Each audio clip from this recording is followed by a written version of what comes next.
Not get started unless I know the audio is fine. Hi, Queen. Okay, thank you, Katina. I want to discuss something. I watch other channels, and I think his name is Aya Mizra. Um, some ignorant black guy had called in one of his videos I was watching talking about resources, and when shit hits the fan, the black woman needs the black man because of resources. And one lady said exactly what I was thinking. What does that matter? Because before I get started, okay, I know I'll have black men that see this. I said this is a reality check because you need to hear the truth. I don't care if you call this bashing. I don't give a damn what anybody calls it. Okay? It's not made to bash, it's made to tell some truth. This is America, a place where dreams come true for people of all races who can become wealthy.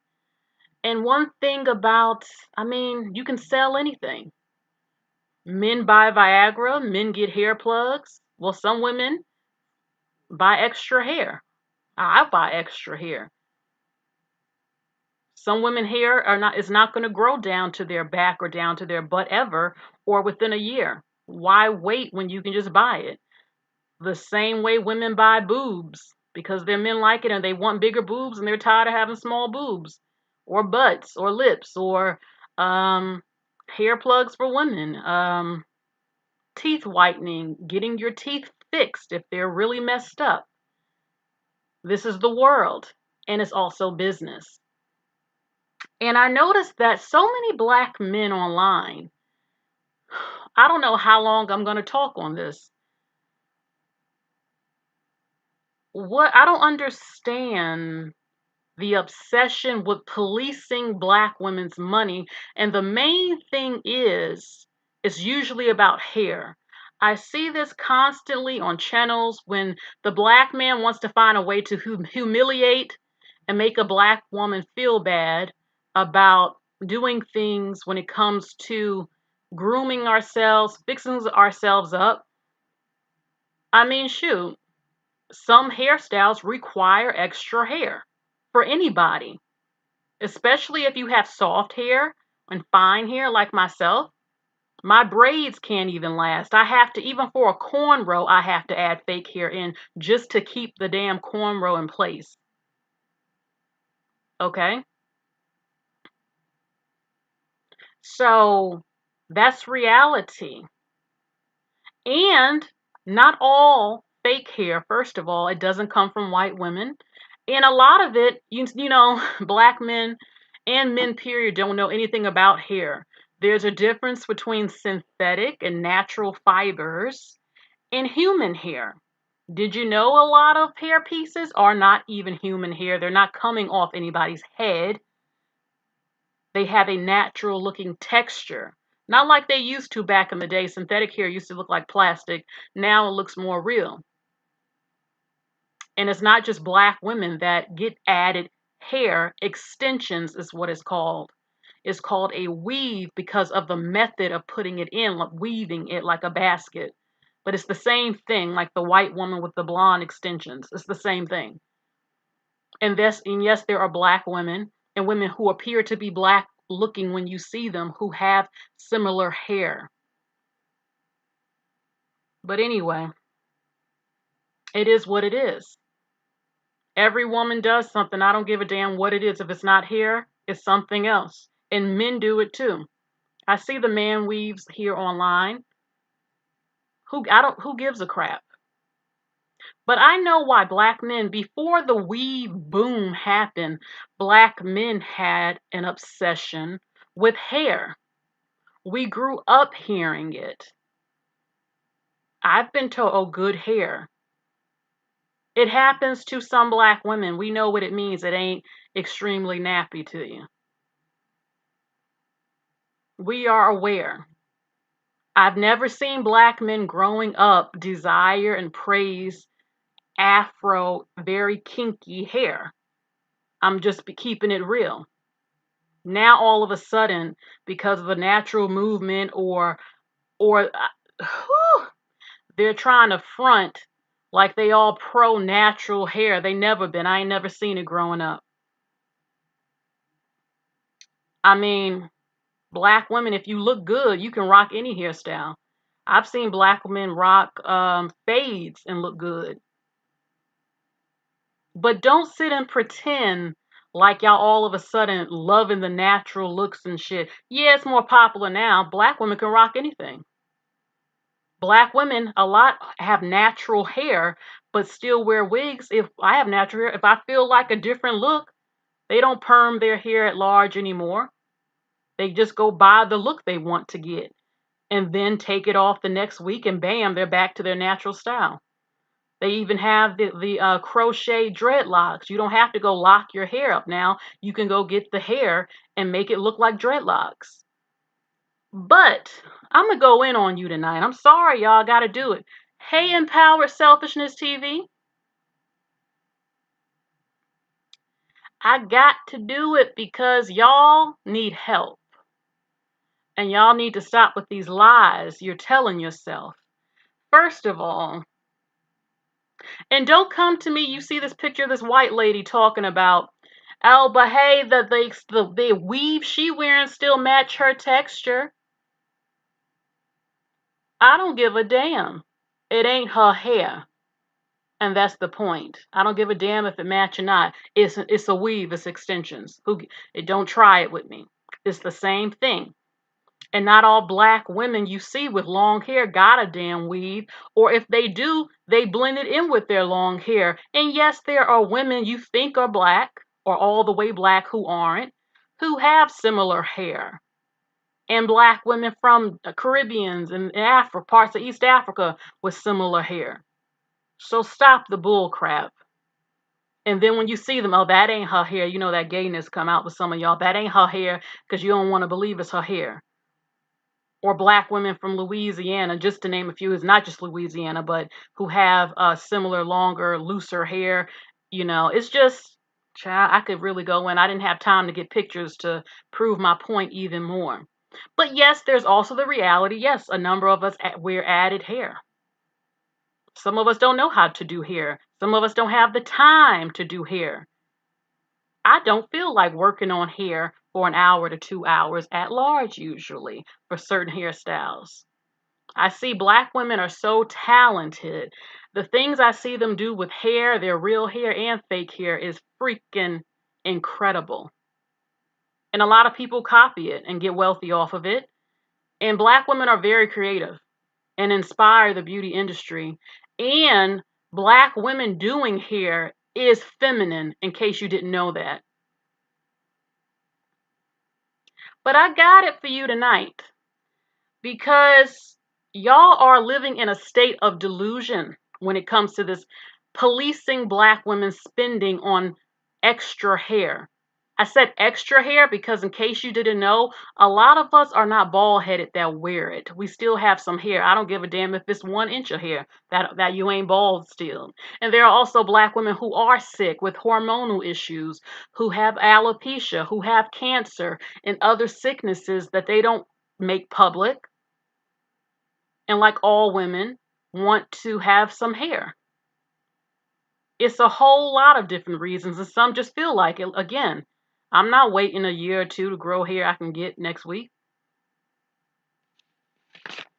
And I know that a number of you have an obsession with hair long before this whole weave explosion thing. Y'all been like this for centuries, making black women feel insecure if their hair ain't long enough, or if you feel this shit ain't loose enough. We all know about it. So stop. And don't get me started on some of you who wear do-rags for up to almost a week trying to get 360 waves. Yes, there are black men who naturally get waves and have wavy hair, and there are a lot of you who don't. And don't get me started in the 20s and the 50s. And now, y'all dyeing y'all hair blonde more and more, but was dissing black women for wearing blonde. Y'all getting the man weaves, so don't try it. But anyway, my message to you is this. What difference does it make? Because it's not going to affect your life whether we buy weave or not. Your position in society, economically and socially, doesn't change. I don't like saying the black community at large because I really don't feel there is one. A community is a place, it's like the Amish people or other groups. They usually, I mean, if you have a real community, there are leaders, there's government, there's hospitals built by you, schools, schooling your children with a good curriculum. You make the clothing, you grow the food, you have the farms, you have everything a person would need, salons, everything. Hey, MK, yeah, I pretty much just started. So,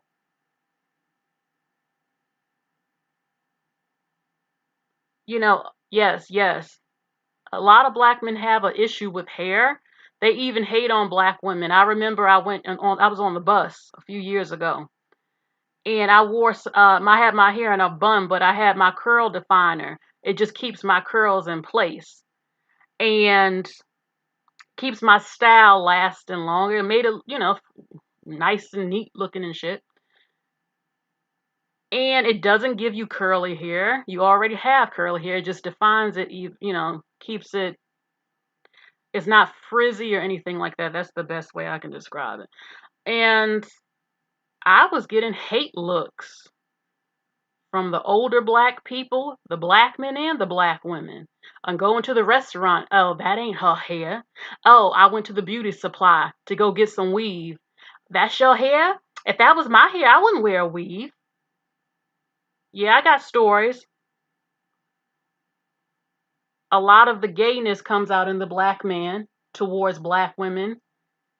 Envy, upset, or loving it if you don't have an afro, a thick, kinky afro. Y'all know what it is. So they're not fooling me. And let me tell you, again, the Amish have a community. I don't believe, I said black people have neighborhoods. It's a location where a number of black people live. But when the black man goes out, every business he sees, the people that run it, the men and the women, they don't look like him. So do you really have a community? There is what do we bond over besides talking about slavery constantly? I mean, black women don't get taken care of by black men. So I don't feel there's no community at large. I only say it because, I know what people mean when they say it. So I say so-called community a lot. But black man, bothering black women about, oh, you keep spending your money on Asians. She getting rich. They getting rich off of you. Yeah, look at you, the black community this, the black community that. You don't have no black community. You ain't no team in no team with no black women. You ain't got no community. This ain't affecting you. That money being spent ain't coming from you. Most of these black women, they not married by you. That money ain't coming from your pockets. It ain't doing nothing. So what gives you the right to tell women that you don't marry, who you don't provide for to get their hair done, where they spend their money as if that's going to change the so-called black community? You know what I want to say to you? Whether black women are doing business with Asian companies, your ass don't own anything. When you go home, if you pick up something you own and look at where it's made, 9 times out of 10 for every person in this country is going to say made in China or Vietnam or Korea in Asia, damn near 80 to 90% of the time. So just because you can bother black women about, oh, you spending your money with Asians, what about you? Everything you own don't come from you. So why are you so obsessed about where, okay, Asians getting rich off of beauty supply businesses. Okay? And other groups are still getting rich off your ass because you don't own shit. You don't produce shit. The shirt, your jeans, your watch, your toothpaste, your toilet, the person who made the razors and the stuff that the barbers cut your hair with, they didn't build that and make it themselves. They order that from companies. And who owns those companies that literally make the damn thing? That's the reality check I want to give you tonight. So you're going to stop bothering us about one thing you know you can say. Oh, well, at least we know, okay, that, so what? Yeah, okay, that wig came from China. Your whole fucking outfit came from China.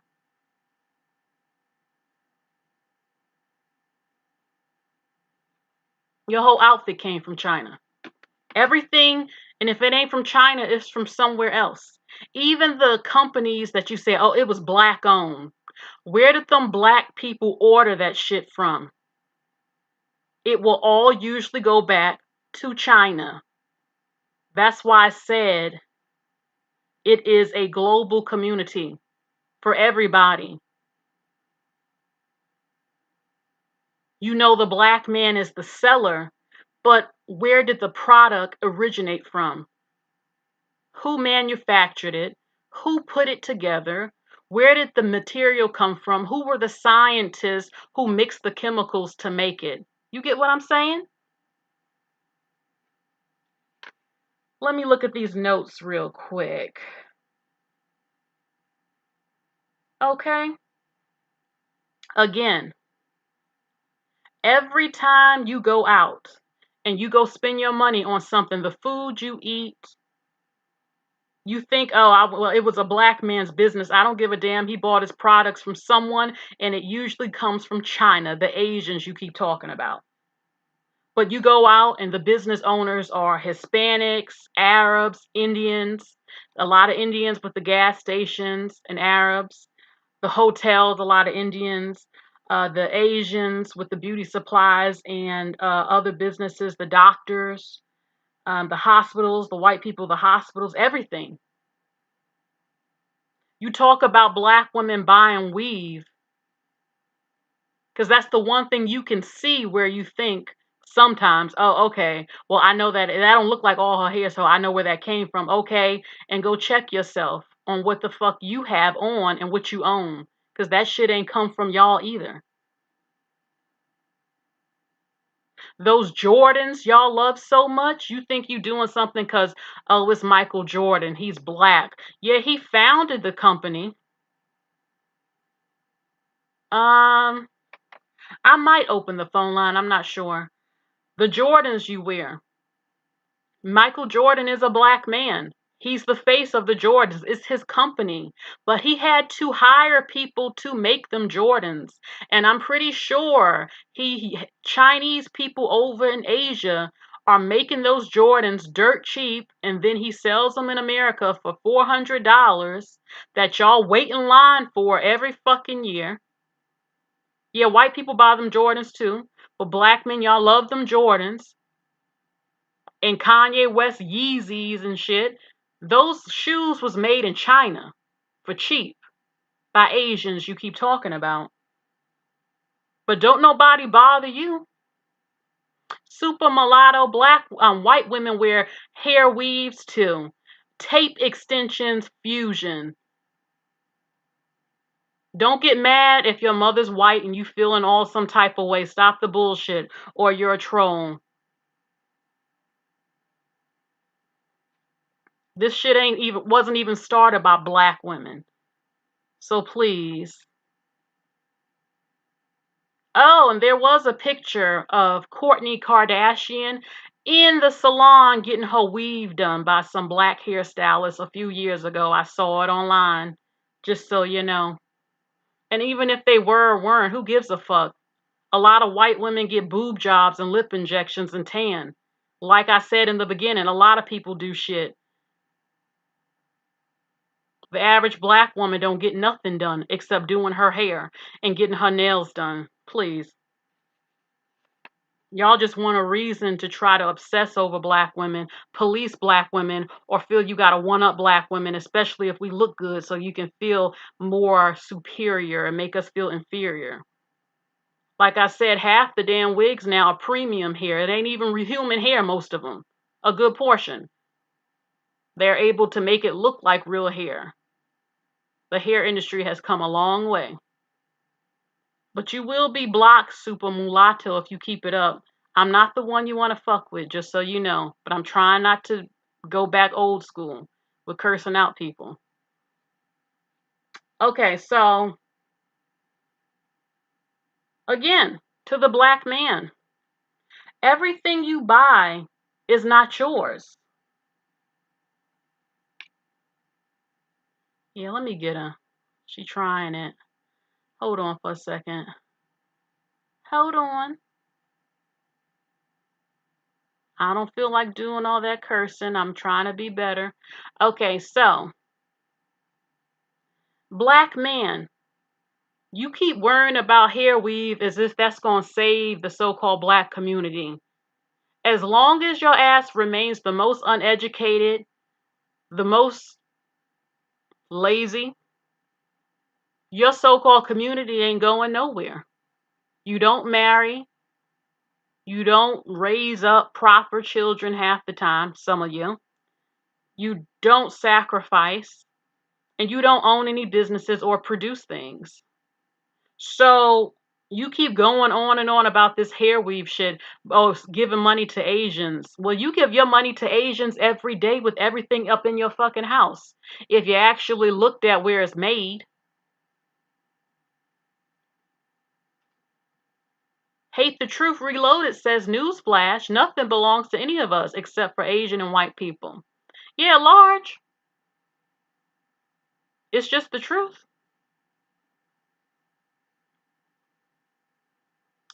A lot of, well, let me wait later to say it, but let's see. So as long as you don't have any businesses, your so-called community ain't going nowhere. And even if you do have a black business, those products ain't coming from Africa most of the time. Okay? The factories, the scientists needed to make materials to give to your people in the community, making the clothes, who built the sewing machines? Where's the fabric coming from? The material, the fibers. Your rappers.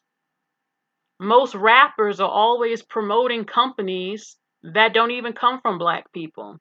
And then they get mad if they get dissed by a designer that they made rich. But they never want to promote a black designer. The beauty supply store doesn't just have hair in it. You should stop talking so much about things you don't even know about. The beauty supply has braiding hair. You'll consider braids, oh, that's black now. You can wear that. That's fake hair.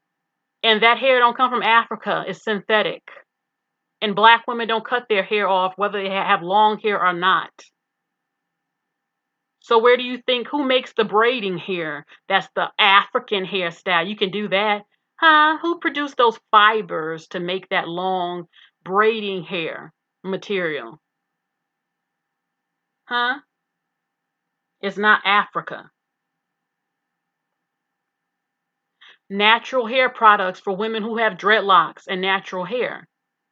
We're not all putting shea butter and coconut oil in our hair. Some of us need other things.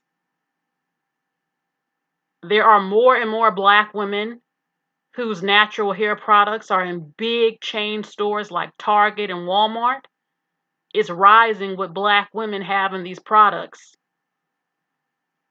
So stop hating on black women who are getting in on the American dream.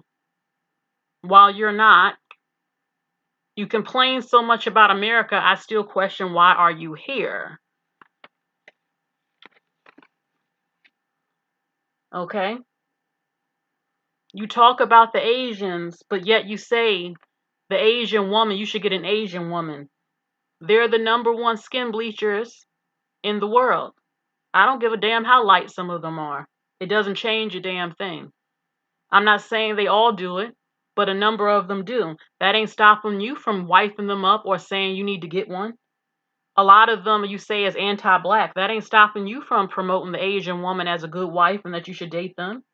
A lot of you, some of you don't promote them because it's very well known a lot of them don't want y'all. That's the only reason why. Okay? So I'm going to read some of these comments. What I'm going to do, let me see where my phone is because I might open the phone line to hear your opinion. I've heard women who went natural say they spend more money now being natural than before because they got to maintain their hair, their dreadlocks, and the products still come from Asia, half of them, to maintain their hair. So even if you have a satin scarf, where did the satin come from or the polyester? You get what I'm saying? That's why I said, black men, you have so many problems socially and economically. I'm not, it's very strange to me your obsession worrying about, oh, you keep spending your money with Asians at the hair, it's a beauty supply. Actually, there's a growing number of black women with beauty supplies every year growing. But it's not just hair in there. It is earrings, lipstick, scarves, um, pins, barrettes, what else? Damn near everything, ponytails, braiding hair, everything you would need at an extremely cheap, affordable price that a lot of people can't even compete with. But a lot of black women are opening up beauty supplies. But my thing is this, you see, like I said, if you look at her and you say, or you can tell it's a weave, then it's like something you can criticize. Oh, I know. Oh, see, you gave it to the Asians. Oh, you bought that here. Yeah. But what about you? What do you own and produce? Where did your shit come from? You make everybody rich. So why are you all on the black woman about her getting her fucking hair done? You're so pissed and so concerned. Then why don't you fucking open some businesses and supply something so that black women could come to your business? But you don't. You just want to hate on black women, police black women that you don't even marry. You do not have a community. You ain't taking care of no community. You ain't got no businesses in no community.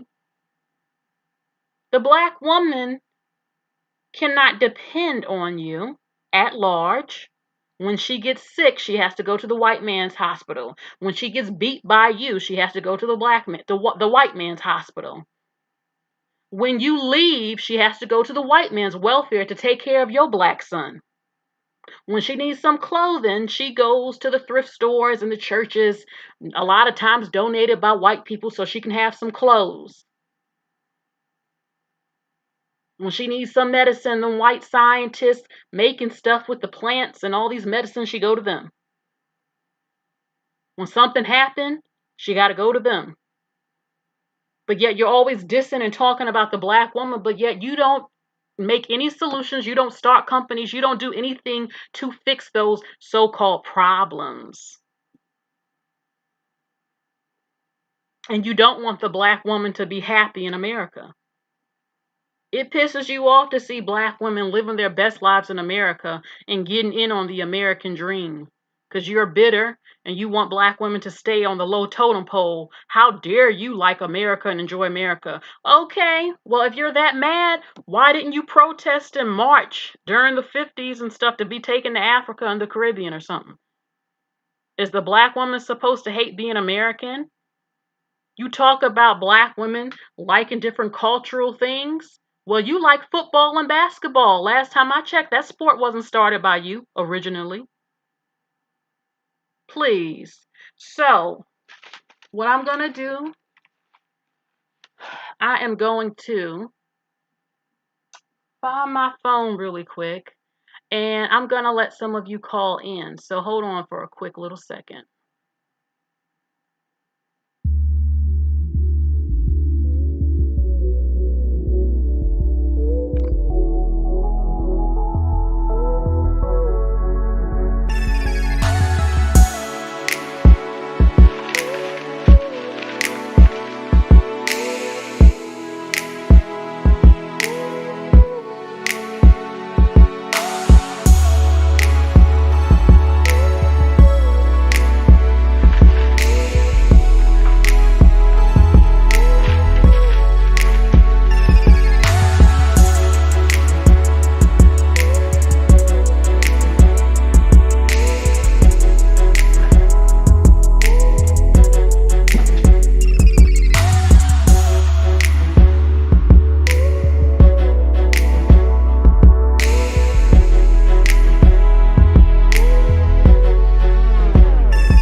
Okay. All right. So what I'm gonna do, let me get my phone line open. And I really do feel like there is an intense jealousy a lot of black men have. You keep talking about what black women spend. Do I see black women bothering you about getting those fronts in your mouth? Half the time they're from non-black businesses that put that in your mouth. The material that they use don't come from you. The sneakers you buy, your deodorant you buy, those raggedy dreadlocks, or the neat ones, the product you use to maintain them, do they come from you? So I don't really get this obsession about one thing that you keep going on and on about as if that's going to change something. All black women cannot go to a beauty supply tomorrow. And all of y'all are still purchasing things that are not produced and manufactured by black people in America or anywhere outside of this country at large. So what difference does it make? Okay? Y'all got bigger problems than worrying about a freaking hairstyle. Other men are worried about world domination, building hospitals, architecture, discovering things, going to Mars, and here you are going on and on about some damn hairstyle. It's very strange. It really is. Okay, let me find. Some of y'all know my number. I am looking for it for a second. Lord, I got all this stuff up on here. Give me a quick little second. I'll be reading some of your comments too. Let me see. This might work. Okay. All right. I got it right up here. So the phone line is open. Call in if you dare. I haven't had a call in a little while. So who will be the brave one to call in and let the world hear what you have to say?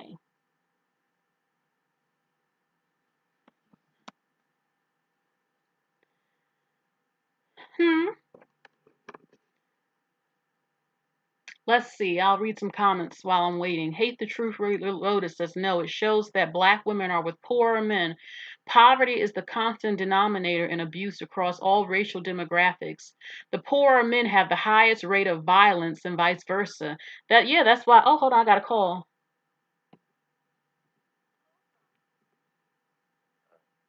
Oh, a man is calling y'all. Hold on. What happened? Call back. I accepted the call and then it said bye. Call back if you dare. It might have been Poseidon MGTOW. I heard a little bit of a Boston accent.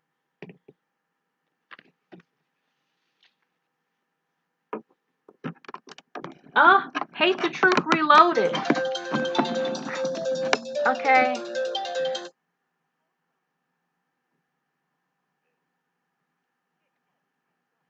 To accept. Okay, I'm accepting.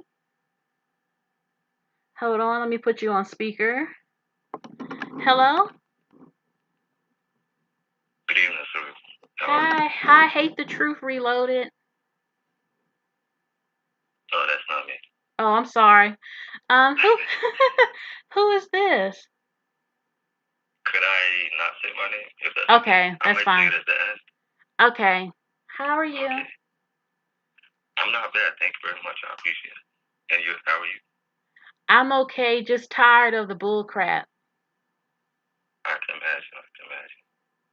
So it says message to black men. So that was the only reason I called because I assumed it would be okay to call. Yeah. Because I don't want to, step into any safe space or anything like that. And if that's the case, I'll definitely hop on. Hold on, is this Angel Ramirez? Oh shit. Okay. Hold on. You don't say yes or no, but I'll say I believe this is Angel Ramirez because I know that voice. I'm not gonna say we don't know. How about that? Okay. I like this. I'll say it at the end, maybe. But you can take it wherever I am. I can be, Aaron to Zachariah. It doesn't matter. Okay. Okay. Alright? Um. Okay. Hmm. Alright, so I can speak freely. I'm not, Yeah. Go ahead. okay, alright. So basically, I've actually been listening since probably you were about 5 minutes in. So I've been listening to most of what you said. And you didn't lie. A lot of what you said is actually very true in regards to, like socioeconomic mobility, especially within the black community, which you were talking about. You're talking about sellers versus, the producers, right? And that's very true. I wanted to maybe say 2 points really. Okay. So there are, and if you could bear with me, there are some men that do have a genuine, interest to making sure that black people excel, economically. So of course, when they discuss, not spending with other races that don't support you, that is from a genuine place. But they're talking to, collectively. They're not just talking to black women. They're talking to black men as well as black women, right? That's And what you said about, I'm sorry. When no, I go do go that, ahead, my bad. it's not to be rude. It's just I don't want to forget stuff, and I want to touch on what you said. If black men, like I said, if we did an experiment and the black man said, okay, we're not supporting nobody, f that, and we're going to get rid of everything, everything in the house would have to go. We down to being butt naked in the street. Okay. Well, this is what like some economists for the black community, they talk about all the time. Like, so for example, they're not talking about black women or black. In fact, let me go on the other side first. Okay, the black men that say black women need to stop wearing weaves, et cetera, et cetera, et cetera, et cetera. Most of these guys are not saying it from an economic standpoint to preserve the race or to build black economic social mobility. They're just saying that simply because they anything that black women do is going to be seen as a negative, and they're going to complain about anything. Because if you notice that the guys that complain about black women wearing weave, some of them complain about black women when they go natural. So it's kind of like you can't win regardless of what you do, right? So most of the time, those kind of guys, you really probably shouldn't listen to them anyway. And real men really don't care whether, and when I say real men, men that have better things to do, really don't care on what a woman has on her hair or how she wears her hairstyle. That's for a woman to decide, right? And in terms of like the versatility aspect, you know, black women, they're very versatile. So if they want to wear their hair up, down, straight, curly, afro, braids, twists, whatever, right? That's up to black women to do, right? And any other woman is entitled to do that, and so therefore black women are entitled to do that also, right? Now, what I was saying with the black economy aspect, which you touched on, which you were very right in saying, you mentioned that when they have black-owned businesses, a lot of times they're not getting their products from Africa, which is very true. Because sometimes you have people that will start a black-owned business and they will ask people to support a black-owned business, but it's not really a black-owned business. And the reason it's not a black-owned business is because your supplier is Asian or your supplier is European. So you're taking black people's money, right? They're supporting what they think is a black-owned business. They're helping you get wealthy, and then you then give that money and give it back to another race. So, excuse me, real quick. Yeah. Yes, I agree with you. See, I don't have a problem with that because everyone is winning.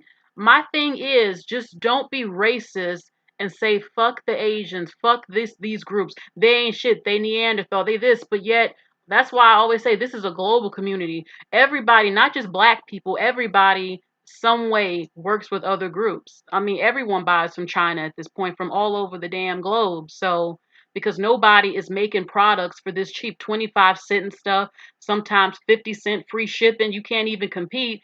And they have the factories, they have the materials, they have the scientists who know what they're doing. So yes, go ahead and continue. A lot of like predominantly Chinese, a lot of Chinese companies now actually have factories based in Africa because it's actually cheaper to produce products in Africa than it is to produce them in China, and also in terms of the shipping cost. Because of where Africa is located in terms of distance from Europe and also from to the America, it is more economical to ship out from Africa. The problem is that a lot of African countries are not reaping the benefit. Many Asian companies are going into Africa, setting up factories and companies. They're employing some African people, but a lot of times they're employing predominantly Asian people. And this has happened not just with clothing or technology, but even when it comes to oil, and any type of refinery like that, where they will tell the people that they're going to support them as an African community, and they never do. They did that happened in Ghana. It happened in the Democratic Republic of Congo. It's happening, But let me in a say lot of. this. Let me tell you this. Now, I don't know if you're new to my channel. I'm gonna say something to you later, but I will say I don't get mad about that because the black African man has allowed this to go on, and even though some of them might be are in Africa, do those Africans have the knowledge or as scientists to know how to literally even make the products, what chemicals to use? And the African man, and I don't feel sorry for him. I don't feel sorry for him at all. Okay, if the Asians take over Africa, let them, because he let them do it. He has resources, but he doesn't know what the hell he's doing at large. It's just a fact. So I don't care about the Asians having being smart as far as business. And if the African man hasn't learned by now from centuries of not only him and other groups fucking him over, then he will never learn. And oh well. But go ahead. Well, from a governmental aspect, like I'll use Ghana as an example when it comes to oil. So when Ghana found oil and they struck oil, their plans when they made a lot of deals with the Koreans, with Germans, and Chinese. I'm talking about the governments now. And what they told the people is that they were going to train the people in how to actually extract the oil. That's what they told them that they were going to do. However, the government, and it's really comes from like a crooked aspect of the government. The government decided that they were not going to spend the money in training the indigenous people. They said, you know what? It's just cheaper for us just to sell this oil to the Chinese, the Koreans, and the Germans, and in that way, it just saves us a lot of time. But the problem was that the people themselves, and this wasn't just black men, this was black women, black children, did not receive anything at all. They made like little promises, these large companies, and said, "Oh, we're going to build you new towns, new villages, this, that, whatever," and they didn't get that at all. Now that comes from corrupt governments that don't see a benefit. They're not thinking longevity. They don't see a benefit in training the people so that they can, extract the oil or create the things that they need to create. They definitely are educated in Africa, but it's just the problem is that the governments don't want to train the people in things that they might not have expertise in, right? Mm-hmm. When you say what you said about black men, black men allowing this to happen. You know what? If black men are the leaders of their community, as some people like to state, then yeah, it is black men's job to make sure that certain things happen and certain things don't happen. The onus is not on black women. And I completely agree with you that if you're a black man and you consider yourself to be a leader or to be a man of means, then what you need to do is you need to make sure things happen. And it doesn't happen with telling black women not to wear weave or this, that, or whatever. Now, some people may not like weave. Some people may not like, relaxed hair, permed hair, or what have you, right? But if you are that leader of that community, you have to be the one that shows the example and says, this is what we're doing, this is what we're not doing. And I think too many times that the onus is put on black women when it really should be put on black men in terms of finding the solution. The problem the black people have to accept, this whole we all gonna be on one page, that ain't happening. That don't, because we're too different. We have different religious beliefs. You know, we, like I said, you stick us somewhere together. The men trying to lead, they're gonna the damn Hebrew Israelites gonna be arguing with the Christians. The people with the alkaline diet is gonna be complaining. No, we supposed to eat like this. No, we don't follow white Jesus. We gotta follow this. Oh no, I mean it would just be a mess. And don't get me started on the lack of laws to probably protect women from domestic violence, because a lot again sympathize with criminals. You know, we don't even, I'm no longer pro black like I used to be temporarily. I just realized a lot of stuff. I wish the best for black people, which is why I make some of these videos, especially black women. I want the black woman to be happy. But then once I heard, if this is you, switch up talking about no to the swirl. Even if you date different ethnicities, he can't be the white ethnicity of that group, and a few things, I was like, oh no, I'm for the black woman being happy. You know, I've heard people attack Angel about being Puerto Rican and black and stuff, and I never had an issue with you identifying racially as black and represent your ethnicity. I'm half Jamaican myself, and if you are Angel.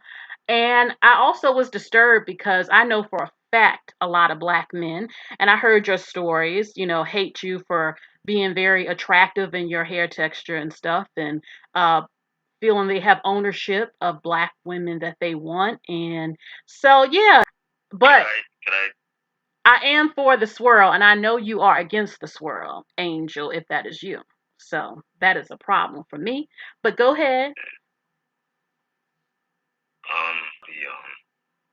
you know, lack of unity within the black community. Yes. And he said, you know, like the Hebrew Israelites and alkaline diet and this, that, whatever. Mm. And you know what? It's absolutely true. I was listening to something last night actually, and they were saying how, you know, why don't, you know, they never talk to like white people and say about unity or why white people need to agree on this, that, and the third. So why do black people need that? And I listened to that in my head. I thought, and I think that the question or the answer is in the question. Black people need unity because black people need it. You know, the black community is the ones that have been divided through so many things. You know, through so many different things, whether it's religion, nationality, xenophobia, whether it's you know, political beliefs, and I think even more so than anybody else on the planet, I'd like to state that that division is deep. Like you've got a lot of people that will be, we're not African, we're not Caribbean, we're not this, we're not that. You know, and I think that that's why black people do that, need that unity. But you're not going to get anything in this world until you have a common goal. And I think sometimes people think they have a common goal, but they don't. And if you don't understand exactly where you're going, or you know where your promised land is, so to speak, you know, hypothetically speaking, figuratively speaking, then you're not gonna get there at all. Um, you know, but for you to say, you know, what you were saying about your views on interracial dating and things like that, I mean, those are your views, and that's on you, and that's what you feel, and that's what makes you happy. That you know, and that's for you. There would be black men who might not know you're half black. And if I was dating you and they find out, oh, he's Puerto Rican, they would bitch about that. They would be mad about that, which is ridiculous. But they would. So if we just assume that this is, you know, if we just assume that this is like, this is who it is. Mm-hmm. So we're putting our house on the line. Would you put your house on it? How confident are you? Would you put your house on it? Because somebody in the chat said like some New York accent, so maybe New York could have the same. I'm just wondering, would you put your house on the line? I can't, because listen, I'll say I feel 98% sure that it's you. 98%. Yes. There's 2% you could be wrong, right? It's always a possibility, but my spirit says it's, I feel like Angel Ramirez would have corrected you and told you his name is Angel Ramirez Jordan. That's what I feel. That is Yeah. Maybe he would, but hey. I feel he would have also corrected you and told you that although his mother's Puerto Rican, she's half black. I heard that. Yes. I feel like he would have corrected you on that.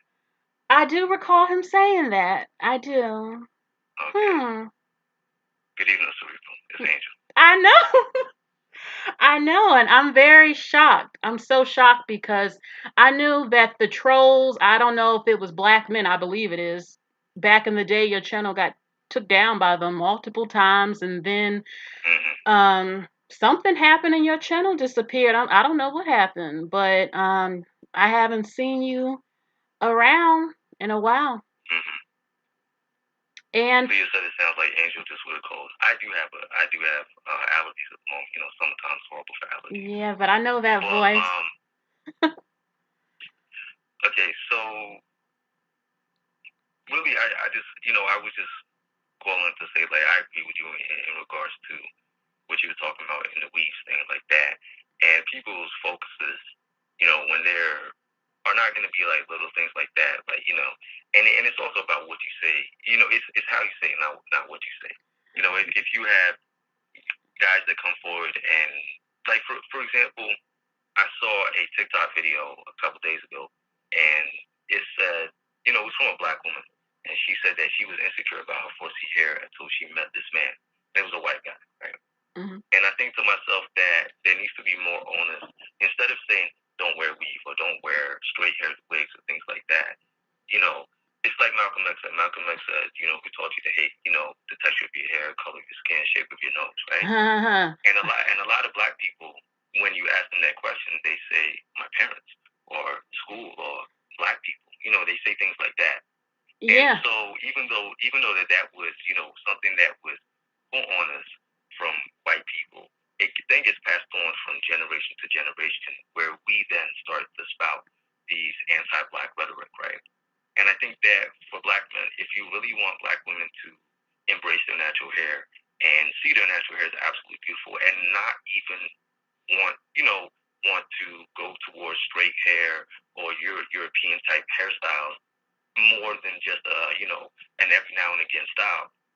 You have to promote that. You have to push that and tell them how beautiful it is, and that your hair is beautiful in all Hold on, though. textures. Let's get the elephant in the room. The truth is, when most black men, when they talk about the natural hair that being hated, they are talking about the thickest, most kinky afro 4C. Okay, and my thing, and that's the one that has to be, that you have to promote and speak life into and beauty. Honestly, I think that that's what it is. These rappers, you can go on Instagram. There are so many black women natural. You can go all over Brooklyn. If they wanted to put black women in their videos with hair like that, they could, because they're everywhere now. So, but like I said, black men got way more problems. They need to get their damn selves together and stop worrying about hair, get their finances and education in order. Again, don't talk about black women you don't even marry. We do have more problems. I think that there are many symptoms in the issues that we have in the black community, and I think that there are all things that need to be addressed.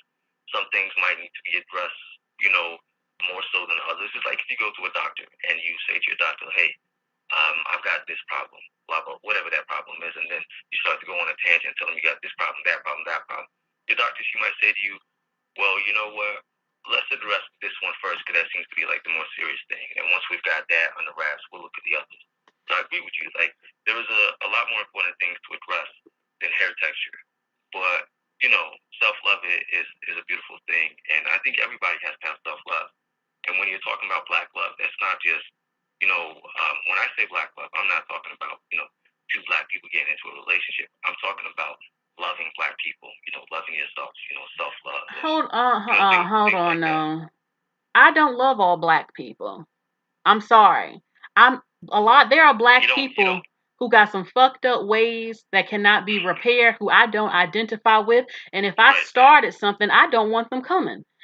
That's just the reality. I'm not talking about you loving, black people and every single black person. I'm not talking about that.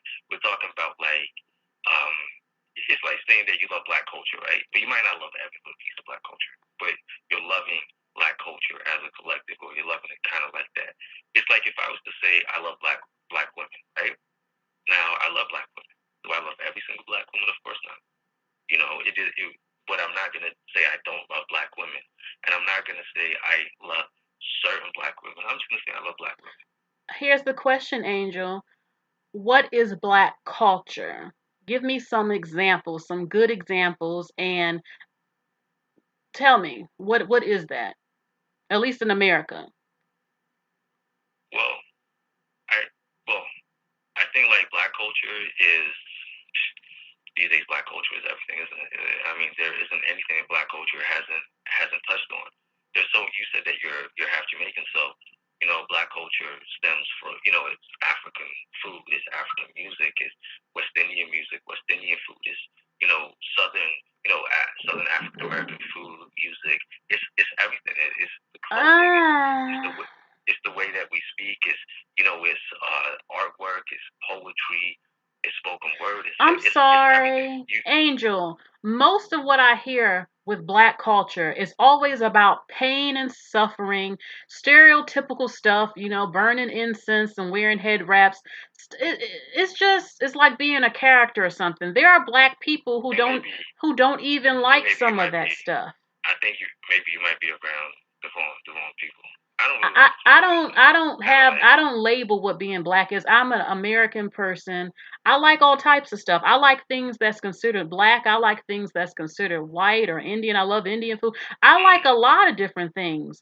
And I've met black people that might feel, oh, you're not into enough black shit, whatever the hell that means. Or I hate hearing, we don't do that because we black, limiting themselves, putting themselves in a box, being a stereotype. Yes, I know the beauty of jazz. Music is nice. Yes, we've contributed a lot, but at the end of the day, rap music, R&B, and jazz, and eating some good ass collard greens, that hasn't helped black people socially. Black culture now, a lot of it is getting really bad, and I don't like some of it, and I don't feel like.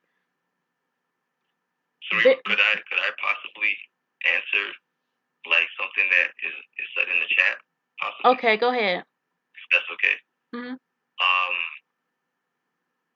There's it says Crystalline Perry. She says black men have never spoken positively about black women, so let's not try to start like that has always been the thing. May I address that? Go ahead. All right. So what the sister said there is again not a lie, and I think when we talk about collectively, and when we say collectively, we talk it literally means the majority or most of. And I think that historically, black men have not been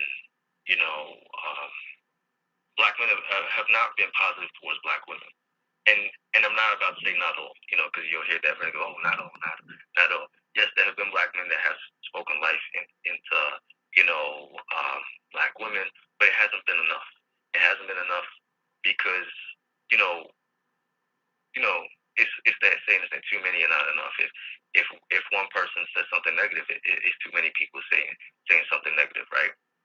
And so Crystalline Perry is absolutely right when she says that historically black men have not spoken positivity and spoken life into black women, and this is something that has to change.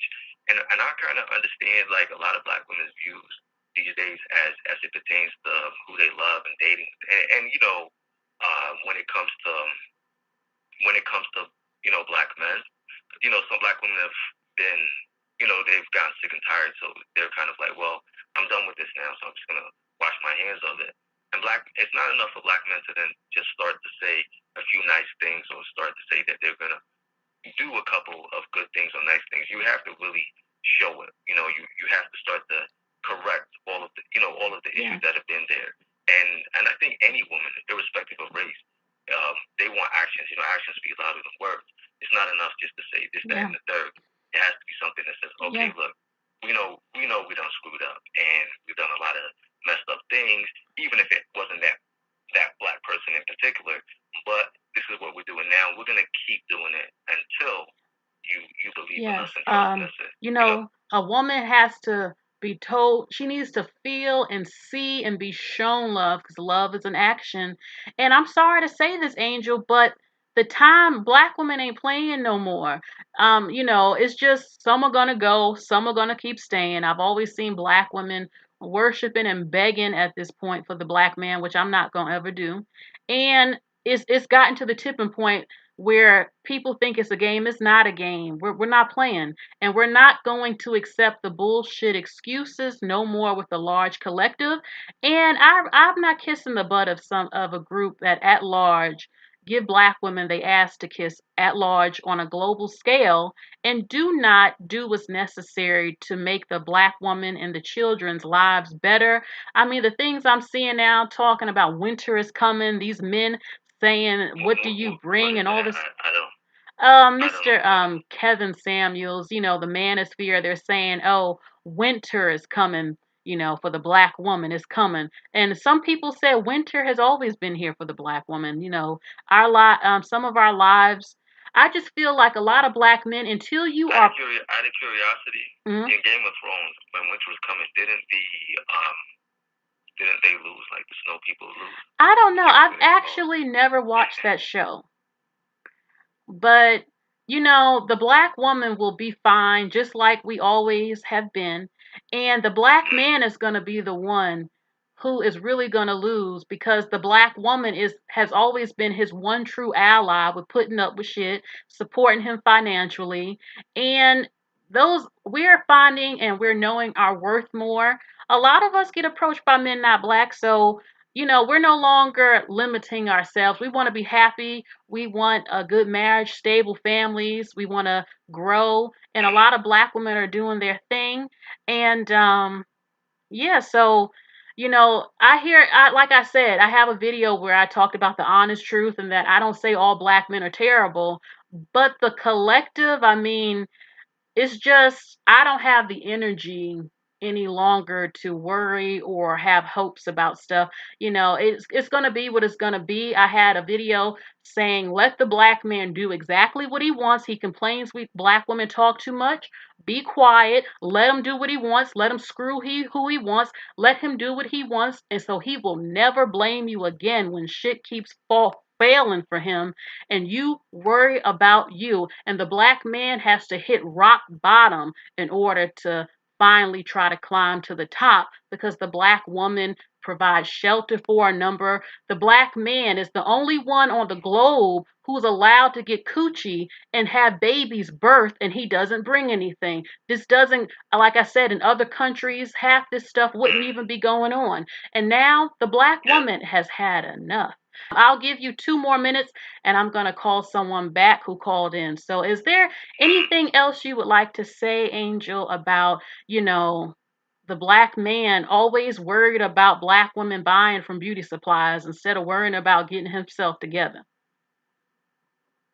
Honestly, I think that what I would say is that black women's job is to be black women. Is to be women. Just be women, do what you're doing. And, it's black men's job to fix things that have gone on in our community, especially when people throw around the words like leadership. If you're going to be a leader, you don't complain. You look for solutions. So if there are issues, and if you feel that, Asian people or white people, are selling in your community and your products and this, that, well, then you have to make a change to that. If you think that black women no longer want to be with black men, then you need to look at the issues there and start to make a change. Screaming and shouting at black women is not going to make any changes. There's not a woman on the planet that is going to listen to that. Not a sane woman that, if you scream and shout at her, disrespect her, that's going to listen to that. So I think, like, ultimately, that's the only thing that needs to be done, is that onus really does need to be on black men to heal, to build, and even, like, in terms of, like, restorative justice and things like that, that needs to be something that needs to be done. And a lot of people would probably, like, clown me for saying that, oh, you're trying to take black women's side. I'm not. This is just simply saying that if you want something to happen, you have to do the right thing. Oh, yes. And that's all. And I appreciate you talking to me. I did not mean to take. It's okay. This much time, I'm shocked. I was shocked you called. Now, I will tell you this. If you keep watching my channel, It can be painful. I'm not as I've calmed down with my cursing and screaming sometimes, and if it applies to someone, it can be painful. I have been threatened. I have been called bitter and angry and all this other stuff that is not true. But I talk about the dusties and the degenerates, and I do not always hold back. But I'm not talking about every single black man. So, but yeah, only the strong could watch my channel. So I thank you for your call. No problem. You have a good evening. All right. Bye. Yes, bye-bye. Oh my God. Angel called my chat, my video. I can't believe it. Okay. So, all right. Let me see. There was someone who called. Let me see if the phone number is still here and I can call you back. And the phone line is open. So, let's see. Give me a second. Um, hmm. I don't even know if this is him. I don't know. We shall see. Now let me call this person a 512 number. You know what? I don't know if I got that. You know what? I don't even know if this call came in today. I think it did. Okay, sorry, y'all. Okay.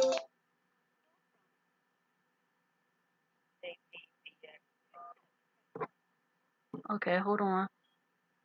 Hello? Hey, Cerebral. Hi. This is AP from Roxy, New York. Oh, yes. Hey.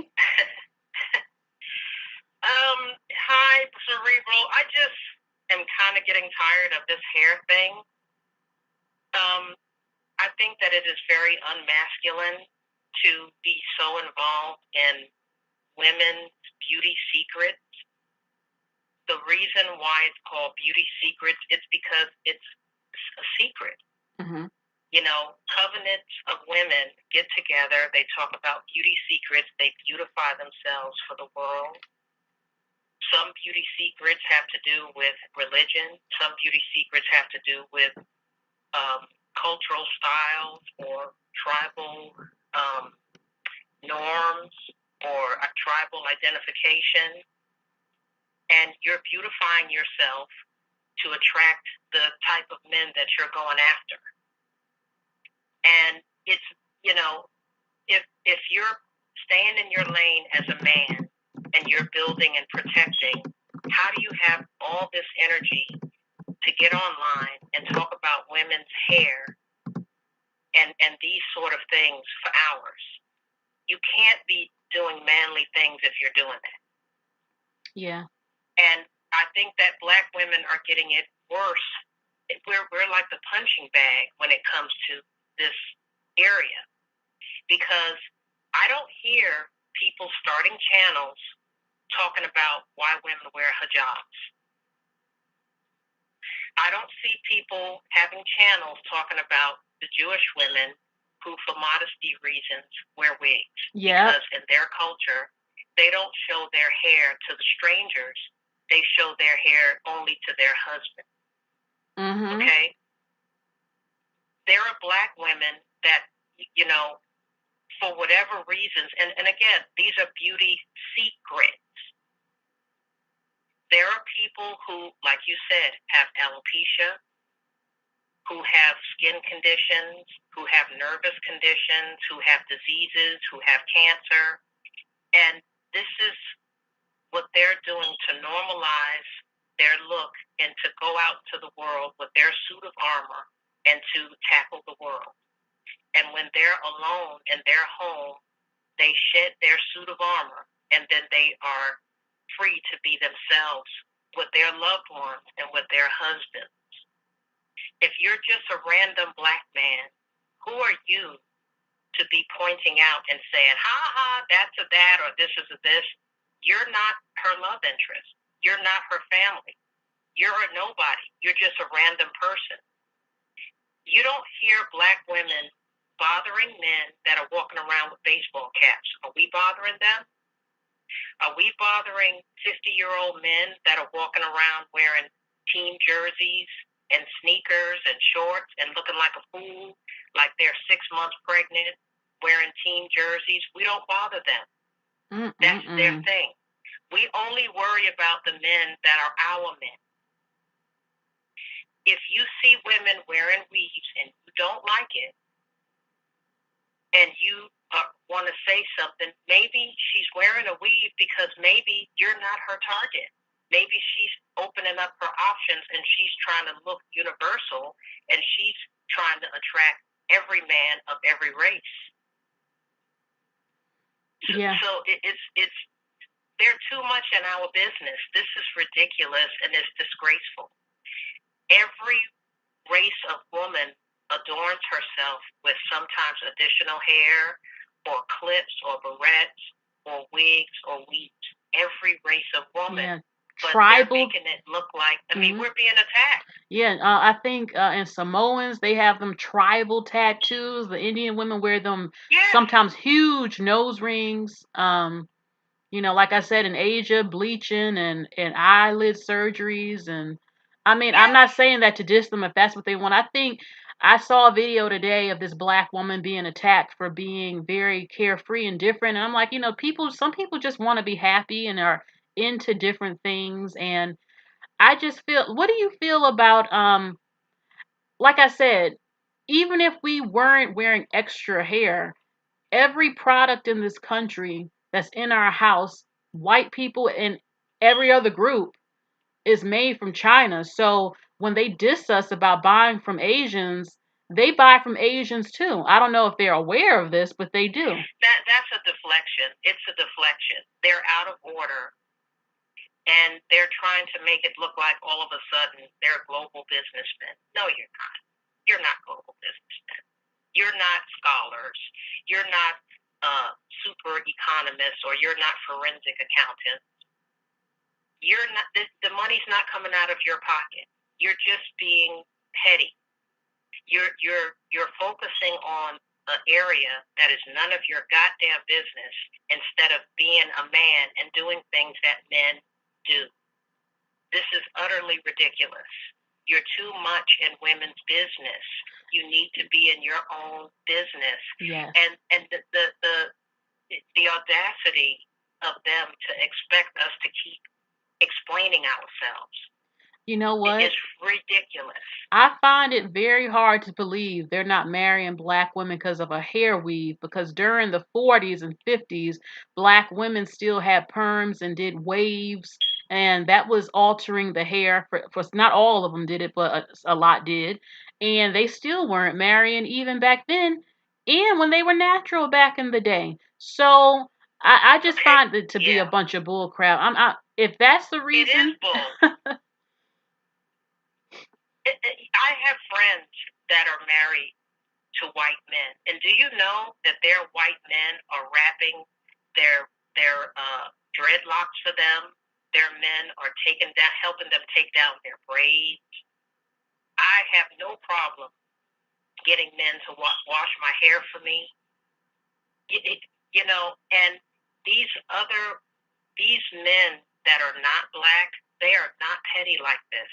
They see you with your hair, and then they go, "Oh, you look really nice," and they think that it's great that you're putting in all this time and energy and effort into your appearance, and you're coming out looking like a goddess.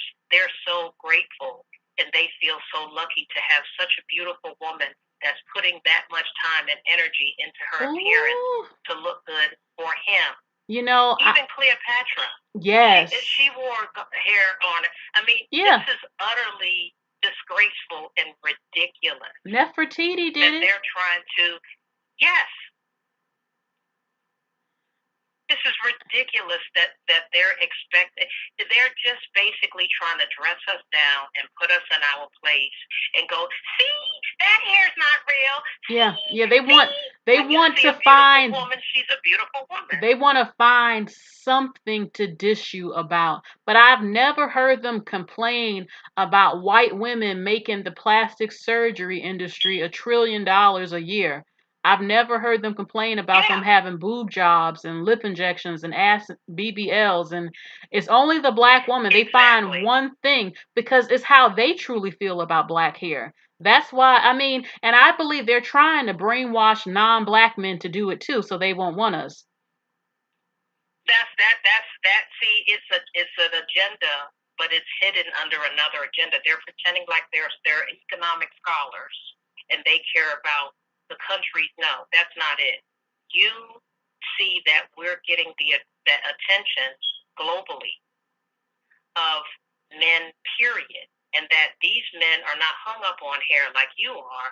So you're trying to pat them, these other men and these other races of men, I'm showing them, look, that's not real. Look, look, look. You know, that's what you're trying to do. And the thing is, if we love you, we're dating you, you're gonna see our real hair eventually any damn way. You're gonna know, you know. Yes. I remember back in a few years ago, I really liked this guy, and yeah, I was addicted to the weave thing. I mean, I still wear it, but and I said, you know what, I really like him. I'm gonna rock my real hair because I want him to see me, you know, I want to see his reaction, you know, seeing me without it because I really like him.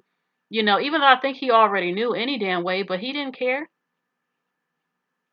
That's what I'm saying, is that, you know, sometimes the men pick, you know, that they'll help you pick out or help you do your hair or something. These men that are saying this, they will never have that kind of intimacy with a woman. They are children. They are children and they are being ridiculous. And I wish that women would stop feeling obligated to telling complete strangers intimate details of what they do and how they put themselves together to face the world. If you work in corporate America and you could tell that you get a certain reception from wearing braids or wearing your hair natural as opposed to wearing your hair straight, you may make an executive decision and say, look, I'm trying to move up, you know, and people feel more at ease with me if my hair is a certain way. And since black men don't own any goddamn corporations to speak of, you have to do what you have to do. And that's your personal business. And unless he's going to do something to enrich or enhance your life, mind your business. Don't worry about it. It's not concerning you. Stop. Yeah. And let me add this too. You know, I have seen black women who admit they don't like dealing with their hair. People will try to convince them, shame them. I'm like, listen, I'm tender-headed. No one can comb my hair but me. If I go to the salon, they can't comb it because it hurts very badly. And I mean, you have black women, it's easier when they perm it. Thicker hair or curly hair can knot up, and it's painful combing it if you're tender-headed. Not everybody wants to deal with that. For some, they don't want to do a wash and go. Some don't want to have to spend 2 hours to make what they feel is a neat hairstyle, or you know, whatever they're dealing with. It becomes easier. You know, it's not always about, oh, wanting to be this, wanting to be that. Sometimes the shit is just easier for some of us. You know, I don't have the time to try to do all these styles and stuff. Just buy the shit. And combing um the hair can be difficult for some and very painful. But no one ever mentions that for tender-headed people. But continue. I'm sorry. It's an individual decision. It's an individual decision that each and every woman makes according to her lifestyle, her goals, the way she wants the world to see herself. It's an individual decision. It is not for you to be having a channel and you don't even know these women. You're not even close to a woman. Are you washing her hair? Are you helping her take the knots out? Are you braiding her hair? So why is it such an issue? Go build something. Thank you. Let the women worry about this, and you worry about building a world and building a nation and building a legacy. You worry about the big stuff, and you let us worry about the little stuff. It's ridiculous. They need to stay in their lane, and they're getting ridiculous, expecting us to explain. Just like you know, you had a video on your show about that lady, Matishka. She's like married a Russian. Melanin person, Matryoshka. Yes, and I thought that it was so liberating that she shaved her hair and she would wear different wigs for different outfits. I thought that that was brilliant. I was like, that is so freeing and it is so liberating that she doesn't have to spend 7 hours, wrestling with natural hair, doing the this and the that. I'm not sure if it's Melanin Matryoshka because I saw her natural hair on her Instagram and it was long. I did show a black woman who was bald-headed before who had this white man. Yeah, it was a series that you were talking about that you were gonna do, but I only caught 2 episodes. I think I might have fell off and didn't catch all of them. But I thought that was clever. I thought that it was clever that if she's going jet setting with her husband and he says, "Hey, we're gonna go over here," she was like, "I think this will go with this outfit," and that just frees her. She doesn't have to worry about, I gotta make a salon appointment. I do that too. She don't have to worry about it. I do that too. You know what? That inspired me to start doing that. I started doing that. I have my hair. Yeah, I have hair, and my hair is natural, but I like the flexibility of if I want it straight, I can do that. If I want to put braids with a synthetic extension, I can do that, and my hair is long enough to where it's a nice anchor. And so I like the flexibility of switching it up and doing different things. So she kind of inspired me, her and Shira 7, and that was inspirational to me because I was spending like 5 hours doing my hair. And I was like, this is hard. I'm tired of being up all day and all night. And they even have the pixie cuts. I'm not cutting my hair. I just get a short, nice wig on. Exactly. And I really don't hear black men complain if black women wear a short haircut that's a wig. They only start bitching when it's long. That's one thing I noticed too. And they imply a lot that black women ain't got no long hair. Some do. I showed it about a month or 2 ago. But yeah, a lot of women also wear short haircut wigs too. What do you think the black man? Well, we know what he needs to do. I mean, seriously, I don't know what the obsession is about policing black women's spending habits as if they are this isn't their money. They don't provide anything for the average black woman. They don't get their hair done at large. They don't own anything. I think that black women being universally seeing herself as a universal citizen is a huge threat to black men. I think that a black woman like Rihanna and Janet Jackson, Rihanna is a billionaire, okay? Mm-hmm. These types of women are huge threats to bummy black men. They want you to stay in your place, and they feel like you having woolly short hair is going to keep you in your place because they feel that the movers and shakers in this world may be more attracted to a woman who has the Naomi Campbell hair look. I'm sorry. I'm not trying to be rude. I agree with you so much.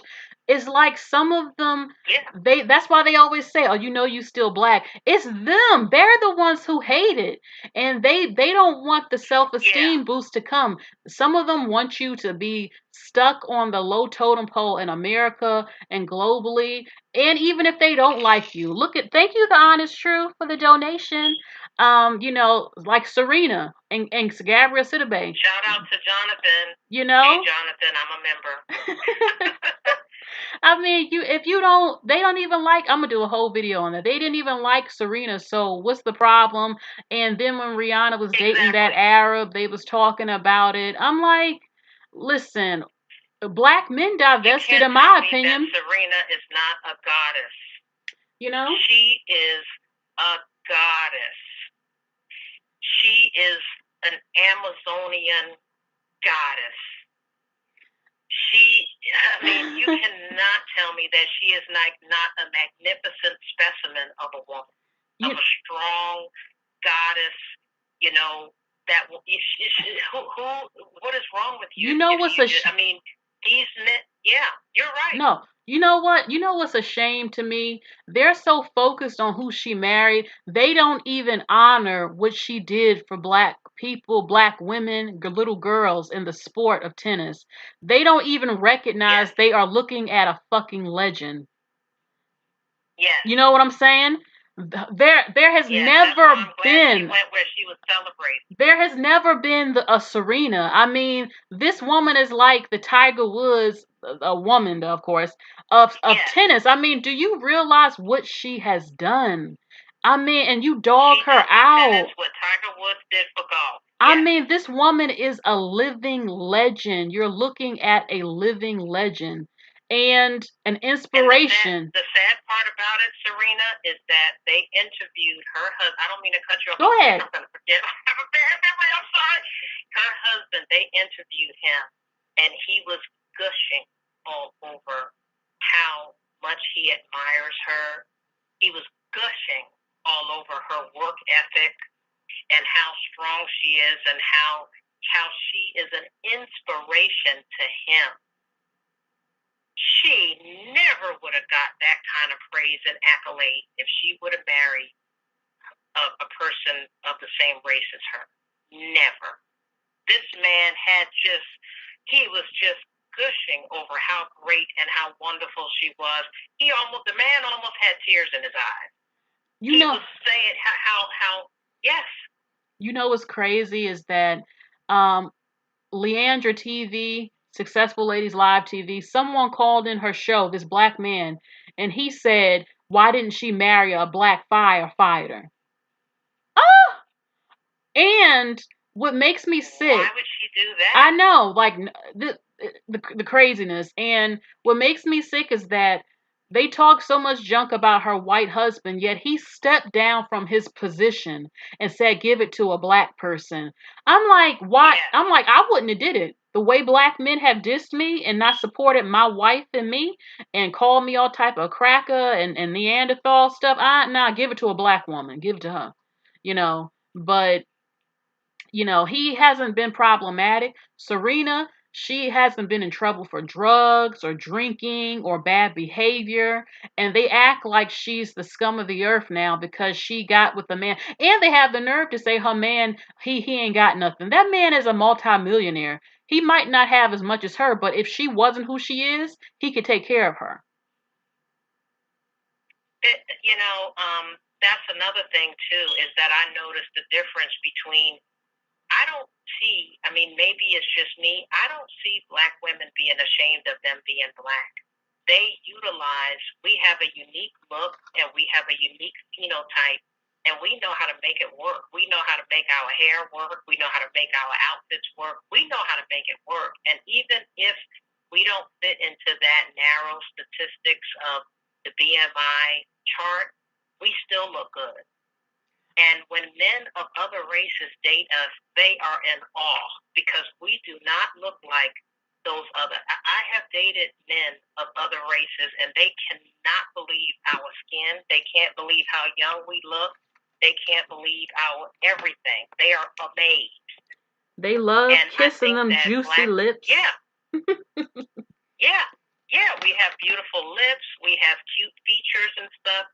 Black men do not want us to be universal. They do not want us to know our worth.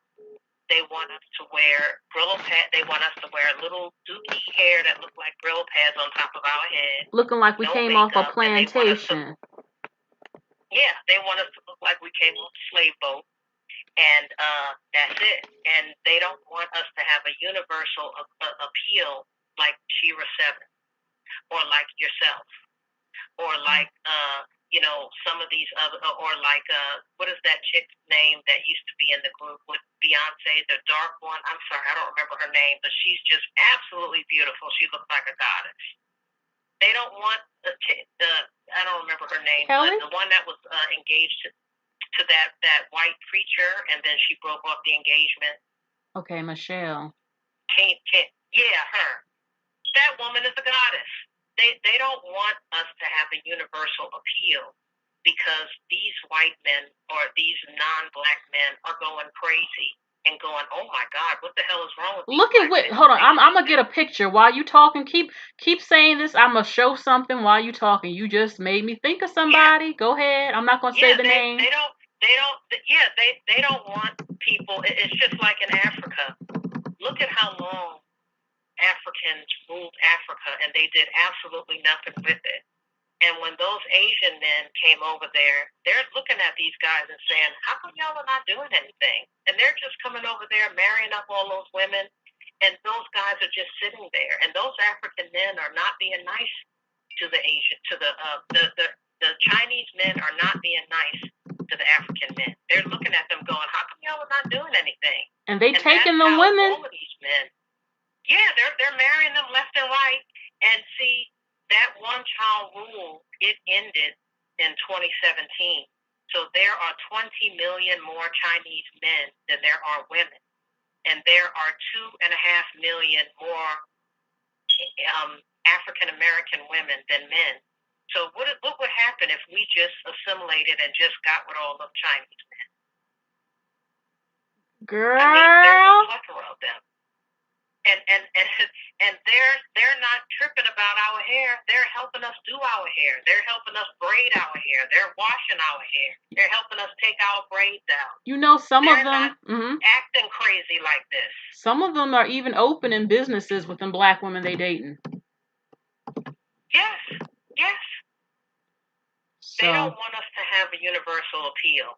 They want us to just, look like how them chicks looked in The Color Purple, and not when they was dressed up, like when they was kids. They want us to have pickaninny hairstyles, and they want us to just not go anywhere and not do anything. They don't want us to flaunt our goddess, like, look. And then they want to leave and then say, look at me. They want me. They don't want you. They accept me. Well, that's the thing, is that they want to badmouth us and say, well, we're leaving them because we don't like them. And then when we go out there and say, I don't give a damn what you do, and you do a Serena Williams or you do a Rihanna or whatever, what are they going to do? We have to put ourselves out there and go, don't listen to those guys. Those guys are losers. Let me show you somebody. They're hurting their... I'm sorry. I don't mean to be rude. Go ahead. I don't want to be rude. No. But... when you mentioned the universal look, I got the picture of Whitney Houston up here. White men was in love with Whitney. Them white men. And I really think that Kevin Costner did love her. He wanted her. I don't care what anybody says. He said he would not do that movie. It had to be Whitney. It had to be her. And Whitney was the big thing. Not only that, Osama bin Laden was obsessed with her. He had posters all over his damn home of Whitney. He was obsessed with her. White men, people was mad. William liked Beyonce. Oh yeah, and Princess William liked Beyonce. And Harry liked Rihanna. Yeah, see? Let me tell you, the white men, they got so mad when she got with Bobby. I even think Clive Davis might have wanted Whitney, but they was in love with some Whitney. Whitney was that damn Beyonce of the day. And she represented class. And you see how they don't care about her wigs? Are they worried about her wigs or her weaves? No. The only person that's being petty like that, you know what, is kind of even like, when you're growing up with your brother, it's like a brother and sister. It's like black men see them as their sister, us as their sister, and they're like the bratty brother going, look, he's wearing a wig. It's kind of like that, like childish. Yeah, some of them even talk to, like they don't even know us and they talk to us a certain way. Like you know me like that. Or they think they can, it's just disrespect some of them have. I hate that shit when some of them do that. And yeah, I've heard this even with some women from Africa who called in saying their culture is like that. They treat them like a sister. There's no word for love in their community, and there's no romance. There's no pleasure. All types of stuff. I think that is a thing. Like I don't know if you saw this. Do you remember a long time ago that show that used to come out called Good Time? Yeah. Remember at the very end, when they all went their way, and the whole time through the show, he kept calling his sister ugly. Now, I know the show, but I never watched it. Well, at the very end, remember how he kept creating he was a painter. JJ was a painter, and he kept creating all of these different, paintings. And at the very end, he created a painting, and it was his sister as a superhero, and he was able to sell it to a comic book. And she was like, "You've been telling me that I'm ugly all these years." And come to find out, he knew she wasn't ugly. He was just saying that to be a hateful. And these guys, they know that we're not ugly, but they want us to not be marketable. They see us putting on wigs and wearing makeup and eyelashes as being universal, and they see the universal appeal of us. Oh my and God. They want to go, that's a wig. That's a yeah, this. and you know what's like they're our little brother trying to out us. And it's very strange because they look at women not black who wear the makeup and they're like, "Oh, she fine," and then you complain when black women do it, or hold on for a second. And if we don't look good, oh, she look fucked up. I can't date her. She look that y'all ain't feminine like white women. Y'all not feminine. They never said if they meant mannerisms or white women putting on little floral dresses and curling her hair, and then they're complaining about that. And then when black women who are feminine do it, they complain about that. Or the ones of us who always did that, oh, you just doing that because you trying to change for white men. You acting different for the white man. You acting all soft and sweet for the men not black. No, a number of us act like this naturally. A lot of them don't get this from some black women because they don't bring out the femininity. They don't treat black women like princesses and like how a woman should be treated. But if you're acting like a petulant little brother going, that hair's not real, that's not this, why should I buy you this? You work too. You got two hands. If you're treating us like that, how is that bringing out the feminine in us? You're not going to get the best if you're treating us like you're our petulant little brother. That's not gonna make the cut. And look, Amber Rose. You are the only one Yeah. Mm-hmm. No, I'm sorry, Amber no. Rose. They talking about, oh, why can't you be confident and go bald like Amber Rose? I'm like, there are plenty of black women who've been cutting their hair off, but y'all ain't never celebrate that. Women in Africa have been doing that. Y'all didn't talk about that. You know what? I mean, if you don't like us, fine. It is okay. It's okay. You don't have to like us. It's okay. Just don't worry. It's okay. You have permission. You don't have to like us. Go for what you like then. Okay. It's okay. There's a bunch of us that's not crying about it. There's a bunch of us that feel like this is our saving grace. That you don't like. Hold on. I want to say something somebody said something in the chat. I want your response. Hate the Truth said, black women raise black men to hate black men. Black men don't respect black men teachers. Oh, my computer almost fell. Black men don't respect black men teachers and authority because you instill this in them from childhood. Do you have something to say to him about this? He said the black woman raised them to hate the black man. It's y'all doing it. That's what he said. I think that, my mother used to always have a saying, rest her soul, she's with the Lord. She said, they only hang the one that they catch. If you left and you weren't there and you left everything to the woman, it's really convenient and very comfortable for you to sit in your ivory tower and say, yeah, you messed up. You didn't do this. You didn't do that when you weren't there at all. If say, we'll just make up a story. Suppose an eagle fell down and got injured and fell down into a chicken coop. And the chickens felt sorry for him and nursed him back to health. And suppose he doesn't know how to really fly that high because he got raised by chickens. Is it the chicken's fault? The chickens did the best that they could. A chicken can't teach an eagle to fly high like an eagle, can they? No. We're doing the best that we can, you know, and if it bothers you so much, then come up with some sort of a leadership plan where when boys reach puberty, you teach them how to be a man, like how the Jewish community does, like how the Indian community does, like how the white community does. Instead of harassing the survivors that are doing the best that they can, even though that's not their job, why don't you go after the men who abandoned these women? Where are they? How come nobody's saying anything to them? And let me say something to you, hate the truth. Black women do not teach their kids to hate the black boys. And what about you black men? A lot of y'all hate children.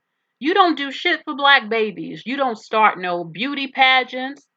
You don't start no funds, no hospitals, no schools. What the hell do y'all do for black children or black boys? Y'all say y'all so concerned for black boys. Why come I don't see y'all doing a damn thing for black boys if you're so concerned? And what about the pimp talk that they have in the barbershop saying, never tell a woman that you love her, never be nice to a woman, you know, don't just date one, all women are bitches, don't do this. What about the pimp mentality that's being pushed on a lot of these young, sweet black boys that are naive and that don't know anything?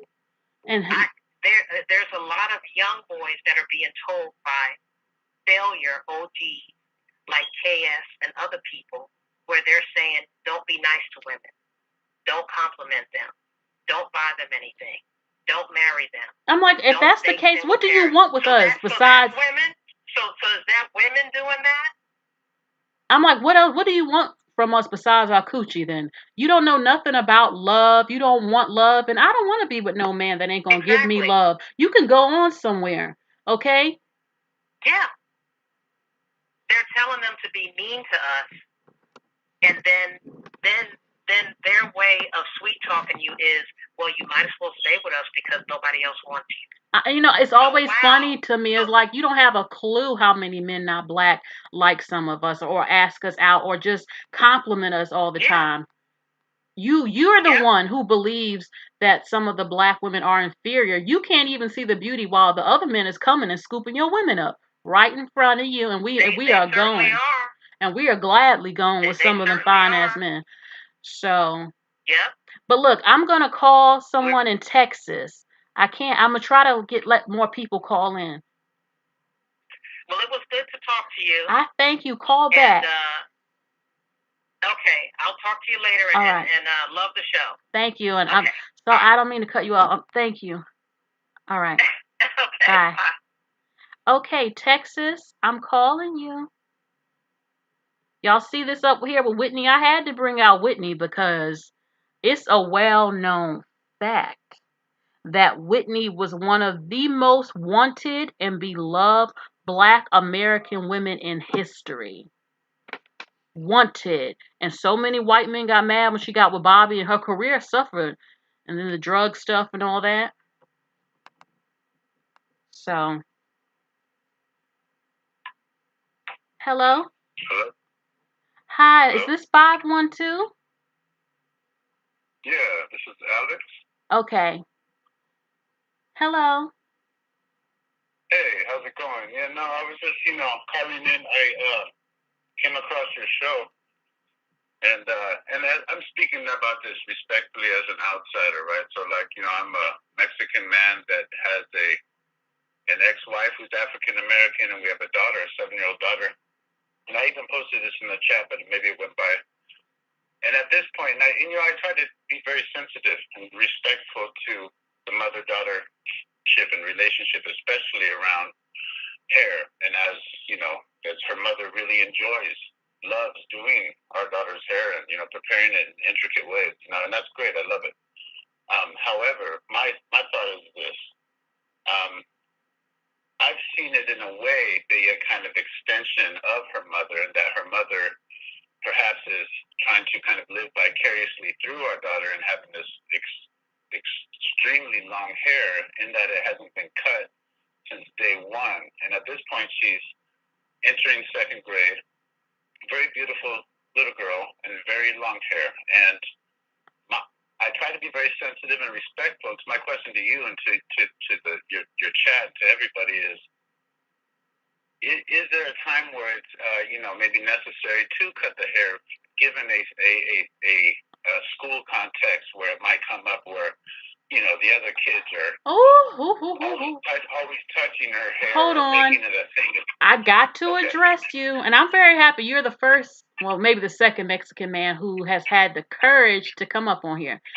First of all, why would I cut her hair? She's a girl. I mean, don't get me wrong. It is more trendy now, doing all types of stuff to the hair. But most little girls' hair doesn't get cut unless we get a trim at the salon. But it's well known, femininity. A lot of guys like long hair. A lot of little girls have long hair. If she were black and her hair, it's called shrinkage. If she had shrinkage but had a little afro, I mean, her hair is going to grow. And black women who can do hair, they keep cornrowing their little girls' hair, putting barrettes in it. I mean, I don't think it's because your daughters have Mexican.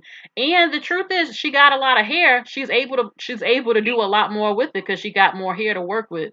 So she can do all types of styles. She's having fun.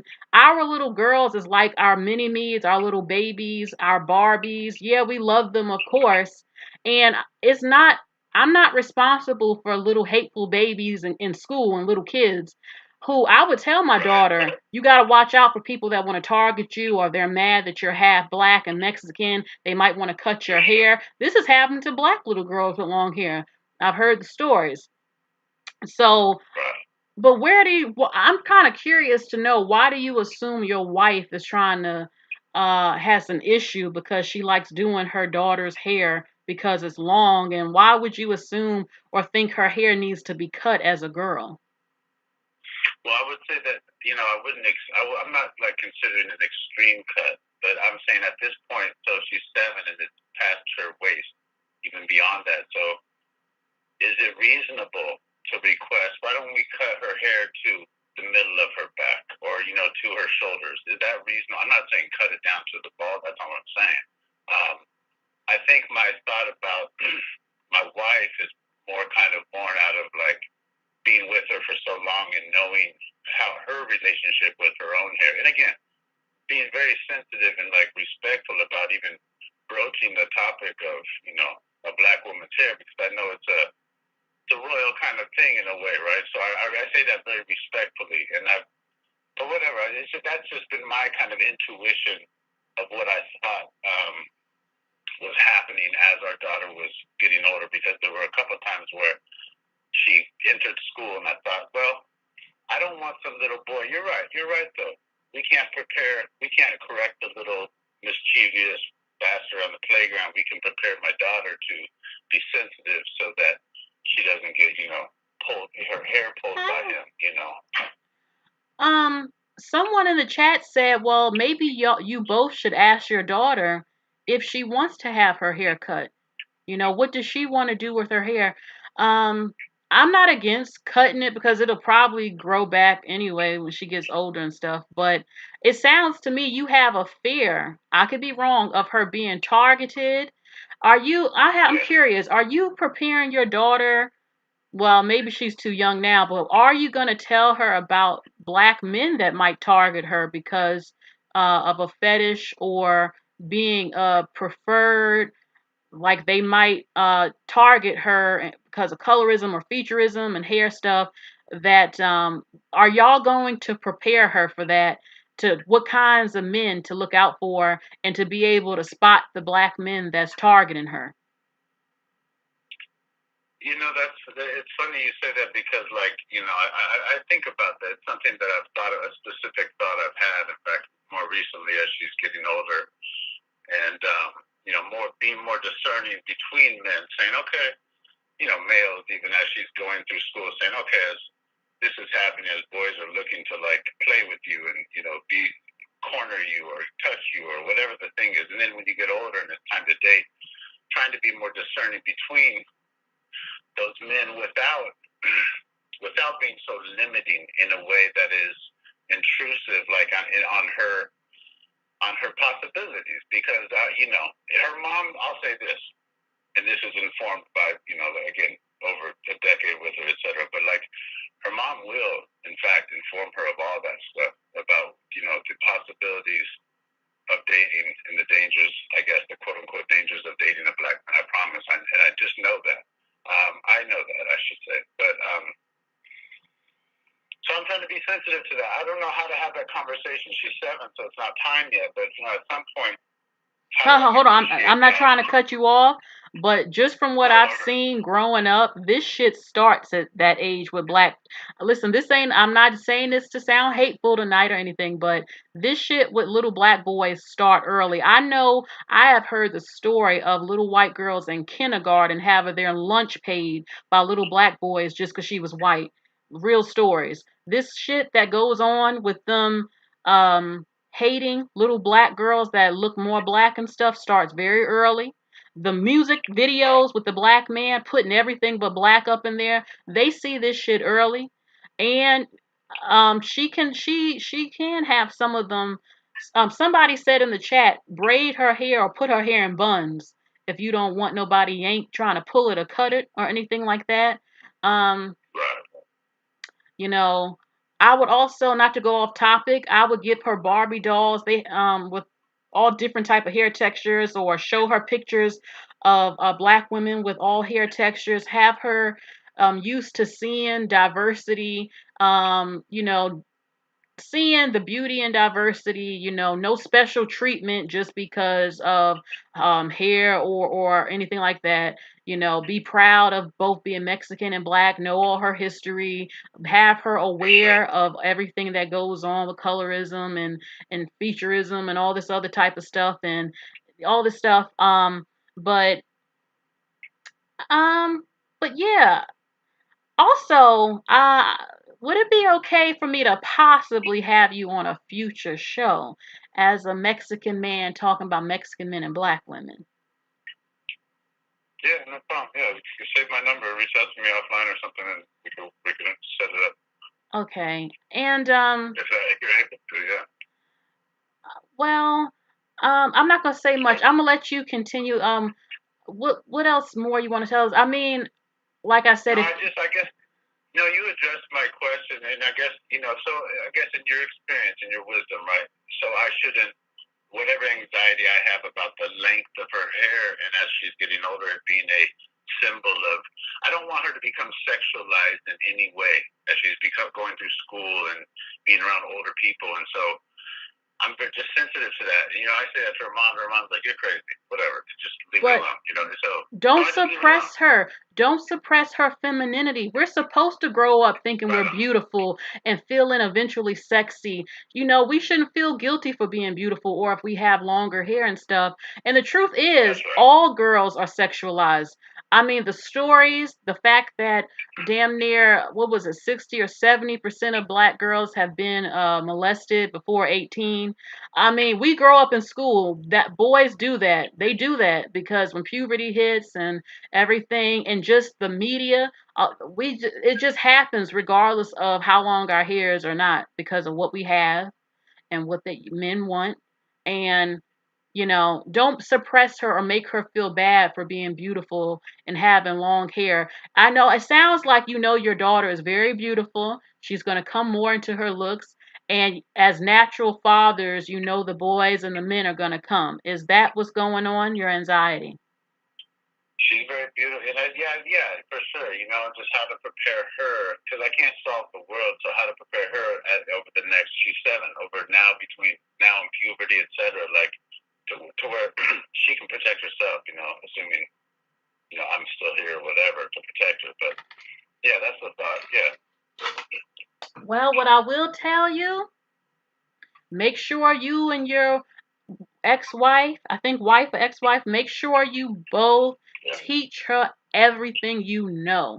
Don't hide the truth from her. Teach her about men, the real deal. Teach her about STDs.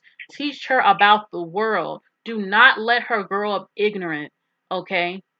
Teach her everything. Let her see these videos of black women speaking who aren't hateful towards girls like her.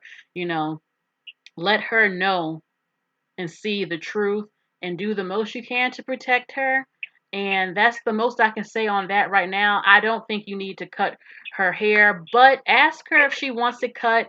And if you do, I mean, you said down the back, that's still long. So, I mean, like someone said in the chat, she can always wear little ponytails or hair buns or braids, braided into a bun or something if if she knows how to do those styles.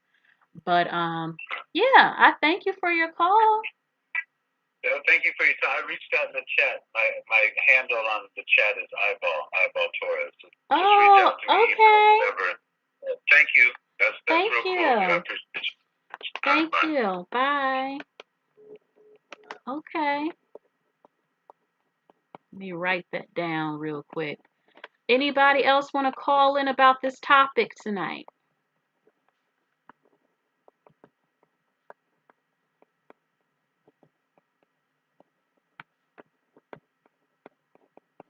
Okay. Okay. So, the topic for anyone new, to the message to the black man, the black woman can give up hair extensions and wigs today, and it wouldn't make a damn difference. It wouldn't make a difference for y'all lives, the so-called black community, or anything, because Asians still have their hand in a lot, and the global community. Again, when you go in your house, when you look at your clothes, your deodorant, basically the furniture, everything. If you don't produce anything, manufacture anything, nothing, it doesn't matter. It's not changing your economic status. It's not going to make the black community better or worse off. It's still the same. And that's the reality. So stop trying to pick on black women who spend their own money that they make that's not being provided by you at large to get a hairstyle. Okay, it's not like she snuck and took your money. It's not like you're providing the money or anything. And nobody is policing you buying your sneakers, your fronts, your hats, and all that stuff that you don't produce. That usually comes from China, which are Asians as well. You have far too many issues. Okay, building businesses, the STD problem. Okay, presenting yourself better, learning how to speak better, writing resumes, getting jobs, having businesses to employ black women since you're so concerned where black women work. Don't get mad at I'm tired of hearing about, working for the white man. You don't have the businesses to employ black women. What you want black women to do? Starve on the street that you don't even marry to take care of? Or getting mad at black women for actually enjoying living in America like everybody else. Like I said, in 2021, if you don't want to be here, you can buy a ticket for $700 and bounce up out of America. And now that is the truth. Okay, black women have been trying the best they can for a long time, and a lot of black women are rising up. The fastest entrepreneurs in the whole country are black women. Okay, like I said, even the black women in the hood are braiding 4 heads a day, making 300 a piece on different heads so they can make some money, advertising themselves on Instagram, learning how to be estheticians. Even if she didn't go to college, she doing something half the time, some type of side hustle or something. Okay. Okay, let me see. I think someone else had called in. Let me check. No, no, no, no. Let's see. I think I talked to this person. So, okay, the phone line is open. Anybody else would like to call in? Let me look in the chat and see what's being said. And what he said, Eyeball Torres, one thing I can say, if you are a black woman, like I said before, there are some black women, if you want to swirl, some do have to get their mind right before, like I said, if you're a racist, don't do it. And yes, I've seen it. Women who are clearly racist but aren't getting wiped up by the men who don't want to marry the black men. Like, if you have hate in your heart and you don't like other groups at all, or you on that victim BLM gotta march and or complain about every damn thing that ain't even happening to you and being mad all the time, that ain't gonna work. Or if you do have issues with biracial women or even black women who look different from you or hair hate issues and types of shit, you got to get that straight because you don't want to be like the men, the black men who hate light skin and mixed men, but yet make babies with white women and hate their own sons. Makes no sense. You know, if you're secure with yourself, you think you look good, whether you have a wig on or not, and you are a beautiful woman, you love anything that comes out of you, you love your child. Yes, your daughter is beautiful, period. And you are secure with yourself, you're proud of who you are, and you're the man you're with, and you have a healthy, loving relationship. I support that. But if you need healing before you jump in to the swirl, then do that.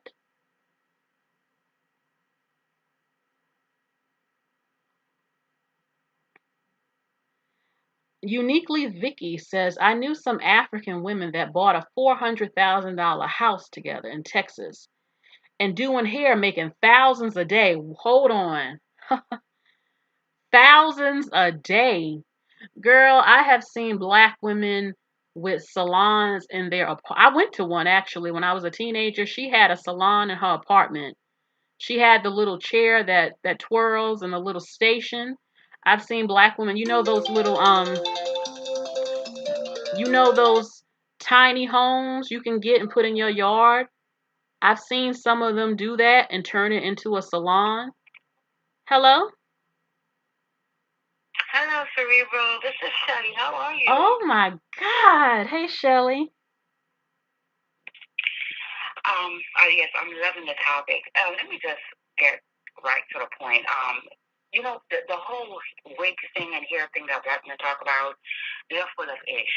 Okay, I'm going to piggyback on something that you told Angel, okay, when you said about how black men, these rappers and singers do not put black women with natural hair in their music videos, okay? Mm-hmm. One thing I definitely noticed, and this was when I was a lot younger, I always noticed that the women or the girls in the video were always a certain phenotype, and they never would have casted darker skinned woman with natural hair. And I actually had cut all my hair off in '07, and I wore my hair down low. Okay, and I put a little bit of color in it, and I wore it about for 2 years, and then I decided to grow it out, and I had like a little afro, whatever, and I decided to lock my hair. Now, one thing that I did notice when my hair started growing out in the afro, I did notice that I got more attention from non-black men. And it's just true. Like, I was complimented more. Like, when I remember, like, black men would not speak to me if I had my afro, because my hair is more on the 4C texture hair. It wasn't a loose curl hair, right? And I often hear black men say, we don't own we don't have no choice of who they cast in these music videos. It's not us because we don't own the companies or whatever, because they always don't own anything, right? They always tell themselves that they don't own, right? Which is true, because they don't own. But if it is such an issue that you want black women to love themselves and to appreciate their hair texture, how come I don't hear none of the men, these black men, talk to these corporations and these companies and say, hey, listen, I don't see no black women in these videos with natural hair. Why aren't y'all casting these women? What's going on? There's millions of black women all over the world with locks and afros or whatever and natural hair. Why aren't y'all casting them in the video, right? Because they don't care. They're full of ish. And another thing, when they cast black men with non-black women, it benefits black men's sexual market. Okay, they full of ish. You understand what I'm saying? I can't say they full of ish anymore, but it's true. They're not going after these companies and say, or these rappers and say, yo, what's up? Why y'all don't talk? Why y'all don't band together and say, listen, let's boycott if y'all don't cast sisters with natural hair in the videos. You understand what I'm saying? Mm-hmm. So they don't care. They're just talking just to talk. Because if we focus on their failures, right, they have to keep us on the bottom because they can't focus on their shortcomings because it's going to be overwhelming to them. And that's why they keep talking about this weave thing.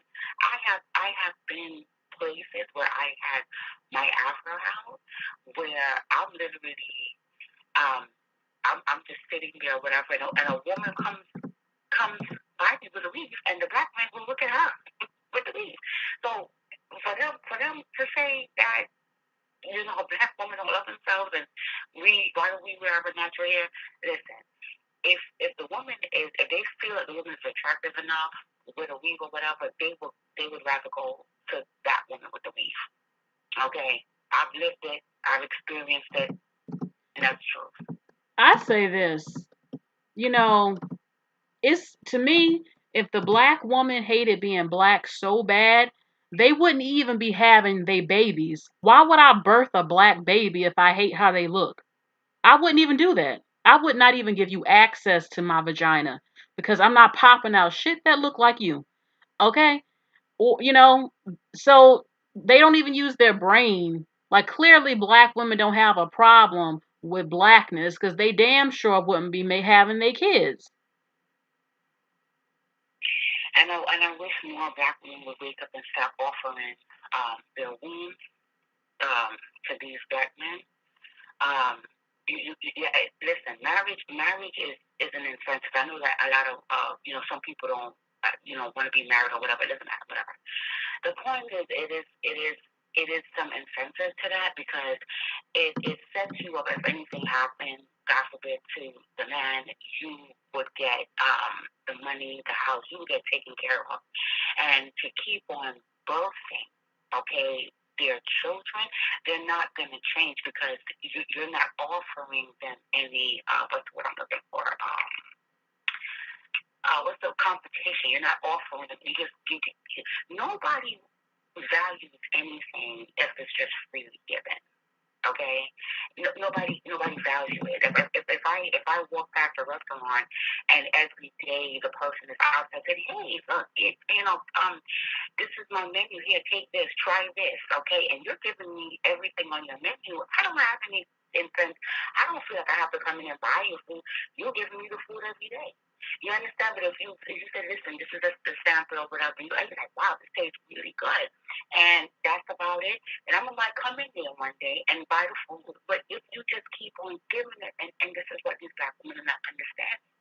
If you just keep on giving it to them, they don't value it. And they don't value us anyway.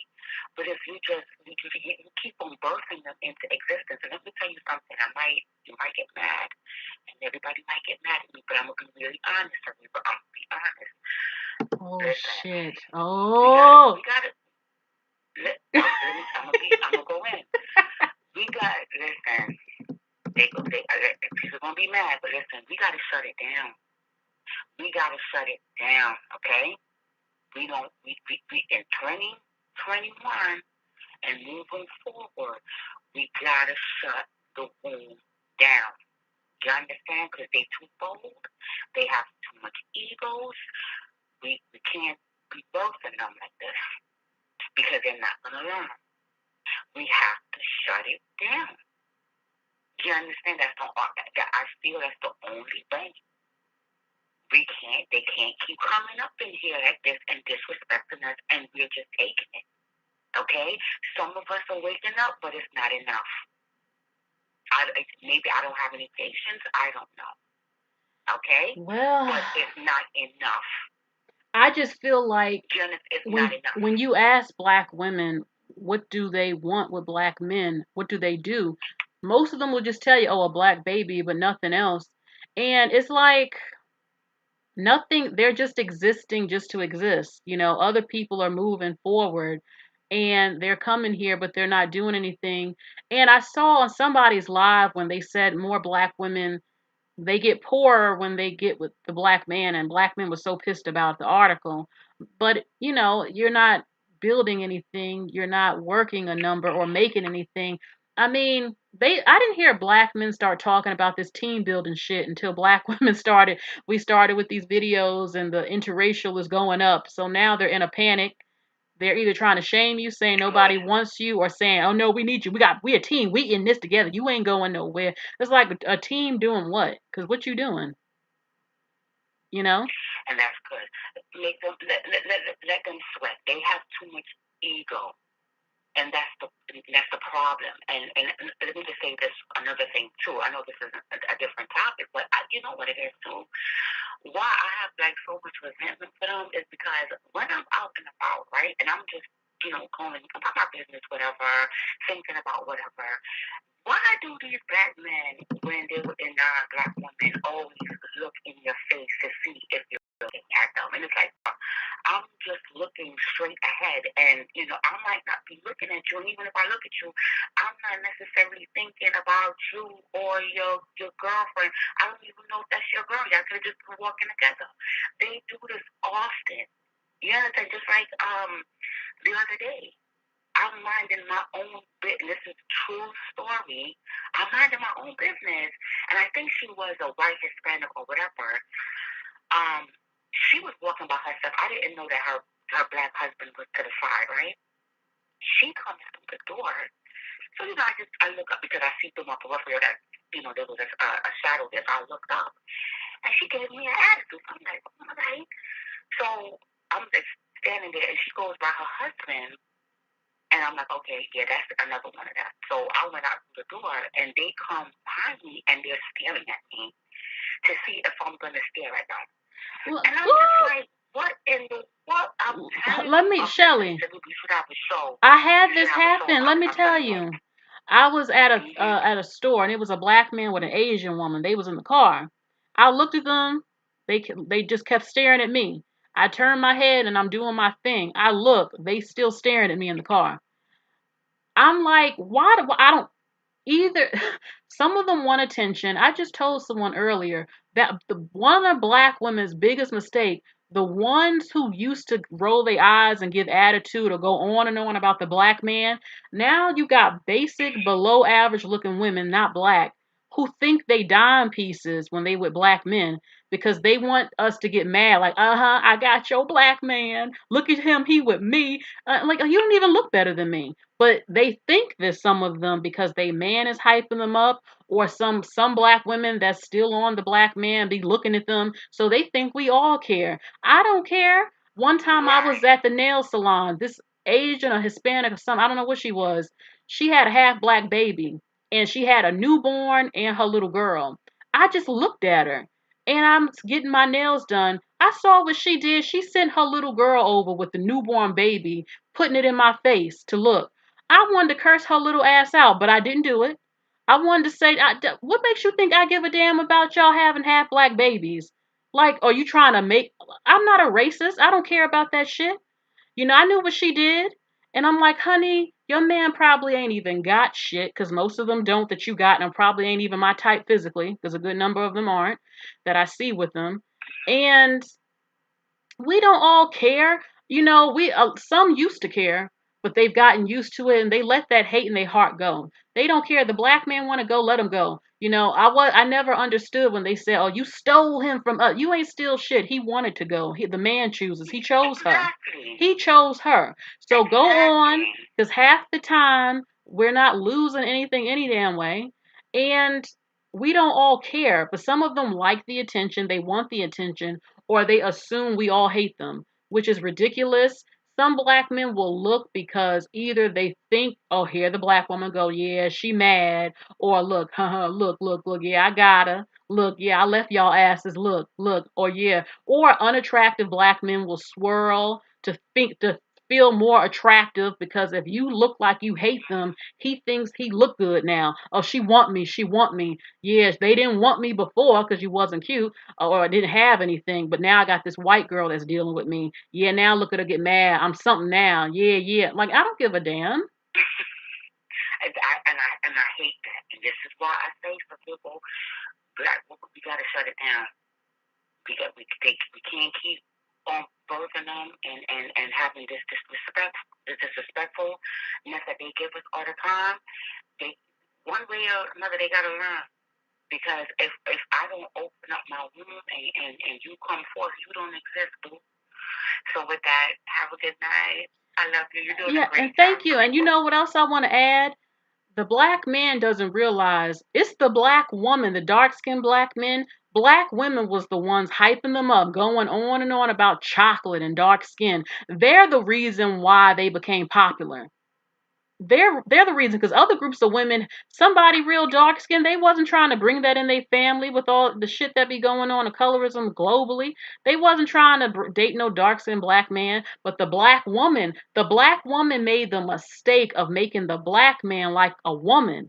Okay, he's getting treated and looked at for his so-called beauty and the prize, and then they gave them they ass to kiss.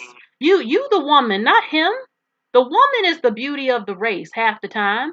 And why, their heads got big. Go ahead.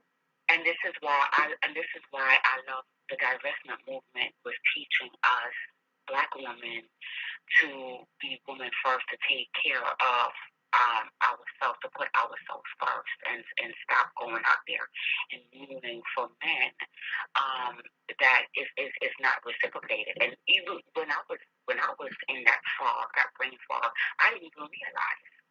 You understand what I'm saying? It was just one day somehow something happened. I woke up, and when I think about all the other times, I said, "Yo, this has been going on for a long time." And I started going into my memories and saying, like, they never did care. It was all of us that was caring.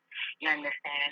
And so this movement about taking care of yourself, eating healthy, no stress, the black woman in luxury movement, because we must be ourselves and show our daughter a better way. Show her that she's beautiful. Your hair is beautiful. Whatever you want to do, hon, you go ahead and do it. Teach her about sex and how to protect herself, and not just bully her like my mom did. Talk up just a little bit. And this and this and that and that and this. Talk to her. Teach her. Know her worth. Don't bring them into the world with that victim stuff. You know how they used to make you already think you're low because you're black. Oh, you can't do this. Oh, they gonna think this about you. Oh, he won't like you. Oh, I would not talk about beauty. I don't know. I'll tell my daughter about reality, but I don't want to brainwash them to think they're inferior damn soon as they're born and stuff. And I'm not letting them watch everything on TV. I'm gonna have her with all types of Barbie dolls, black Barbie dolls, and you have to compliment them. Okay, and I don't think a lot of some of these parents and these black men fathers, I don't think they compliment their daughters like they should at an early age. No, let me say something real quick. Just something final. When I was growing up too, and I remember when I was a little girl, and I would, stare at myself in the mirror because, I'm looking at myself, just trying to find myself. And my mom would just say to me, talk up just a little bit. I can't hear you. Oh, I'm sorry. It's okay. I would stare at myself in the mirror or whatever. And I remember my mom would say to me, do you think you're pretty? And I would say no. Because for some reason, me looking at myself in the mirror and liking what I see was a crime. Hold on, did she tell you was pretty? No, she would say, "Do you think that you're pretty?" Because if I'm looking in the mirror, it was somehow wrong. I'm telling you, this was my experience, and I made a conscious decision. I don't have any children, but I said, if I ever had a daughter, I would never say that to her. That's Because disgusting. I'm telling you, because I'm looking in the mirror. And she wrong for that. She was wrong for that, in my opinion, because you're a child. I wouldn't say, do you think you're pretty? I would say, oh, look at you. You looking all cute and beautiful. You know? And this is why a lot of us have this mentality that we have. And through this divestment movement, more and more black women is putting themselves first and is learning how to raise up their daughters to put themselves first. And I'm loving this and I'm all for it. I'm 100% in. You understand? If I see black girls outside, I make it my business to say, hi, how are you? Hi, hi, beautiful. What's going on? We doing a TikTok video. I talk to them because I don't know if they have anybody that's talking to them and telling them they're pretty. You know, but hi, beautiful. You're going up to them. Yeah, and they're so friendly. They're so happy. But I make it my business to say that. One thing, but I also want the shaming of fixing our eyebrows and putting on lipstick. You don't gotta put up a whole full face with some lipstick. I'm tired of the shame. I want them to be trained early to get into their femininity when they're a teenager. Okay, not too much over sexual, but learning. So by the time they're 18 or 20, they know how to do their damn makeup. I wanted to give a free makeover. I told someone about this. I wanted to go to the hood and get somebody kind of, I hate, not put together and give her a makeover. But someone told me, they were like, girl, she might try to fight you if you even imply she don't look together. But I think it would be something fun, or I don't know. I guess I could do certain videos with what to wear for a job interview or something like that. But I think it would be fun if we had more things where we give makeovers and just like a finishing school, something like that. Yeah, stuff. Or what they had back in the days. That, like that, or even videos like before and afters, and maybe somebody who has low self-esteem and she wants to look better, and we find an outfit and we either get a wig. I don't give a damn if it's a wig or not. It look good. Do something to get a whole new hairstyle, get her eyebrows done, okay, the right type of makeup, a nice pocketbook, just a whole different look, you know because you have a lot of black girls whose femininity is suppressed by even in the household. Maybe the mother is a little masculine because of where she grew up, so she sees these women she wants to look like as far as the way she's dressing, and she doesn't know what to do. um there's a lot on YouTube now, so many black women showing how to do stuff, but I think it would be something nice. I even always wanted to go to like a poor area and decorate their house on a low budget. You can make something look beautiful with $200, a whole different look in the house. Because I don't believe just because you're poor, you have to live in filth. I don't believe just because you live in the hood, it has to look like crap. Your house can be beautiful. Just because of where you live doesn't mean you have to feel that way in your own house or look around and see it. It looks terrible. I think a lot of black women in the hood would be so happy to come home and their house look like something out the magazine in the hood. I love that idea, for real. And listen, I'm with it. And if I can help in any way, I will gladly help. I want the image of black women to change. I want us to be the standard. And I'm going full throttle because I want the next generation under me. I want them to have a different mentality growing up. Yes. I don't want them to mule. And I'm all in. I am no joke when it comes to this. No, we gotta take away our wounds. We gotta let them. We gotta feel ourselves. We gotta let them be who they want to be. And like I said, point blank, period. In other countries, men would not be allowed free access to your vagina to birth out their babies, and they don't do a damn thing. That ain't happening in different parts of the world. I think they've got it pretty good to be able to have access to some of the most beautiful black women, and they don't even get anything but a baby and nothing else. He ain't doing nothing. That ain't, no, it can't continue. And that's why I made that video called Let the Black Man Fall Until He Can't Fall No More. He got to hit rock bottom. I mean, I don't wish that for anybody, but I feel a lot of them are very ungrateful to the black woman. He has had it way too easy from the black woman, and he will truly see what hard is when the black woman stops housing him, stop paying for his gas, stop helping him with his resume, stop buying him clothes for a job interview or getting his hair cut done. Hell no. And driving your car? No. Show us what you're made of. Show us you a real man. What real men do. How they lead and get themselves up to lead families and stuff. You talk about you love the black woman. I don't see you marrying them, most of you. And even if you wanted to, you're not getting yourself together to take care of her and a family. And these videos out with these gay black men talking about 50-50 and what we bring to the table. No, no. And if, like I said, we ain't playing. A lot of black women are not playing. They dipping. They ain't playing with you no more. This ain't no game. And Lord, I'm losing my train of thought. So,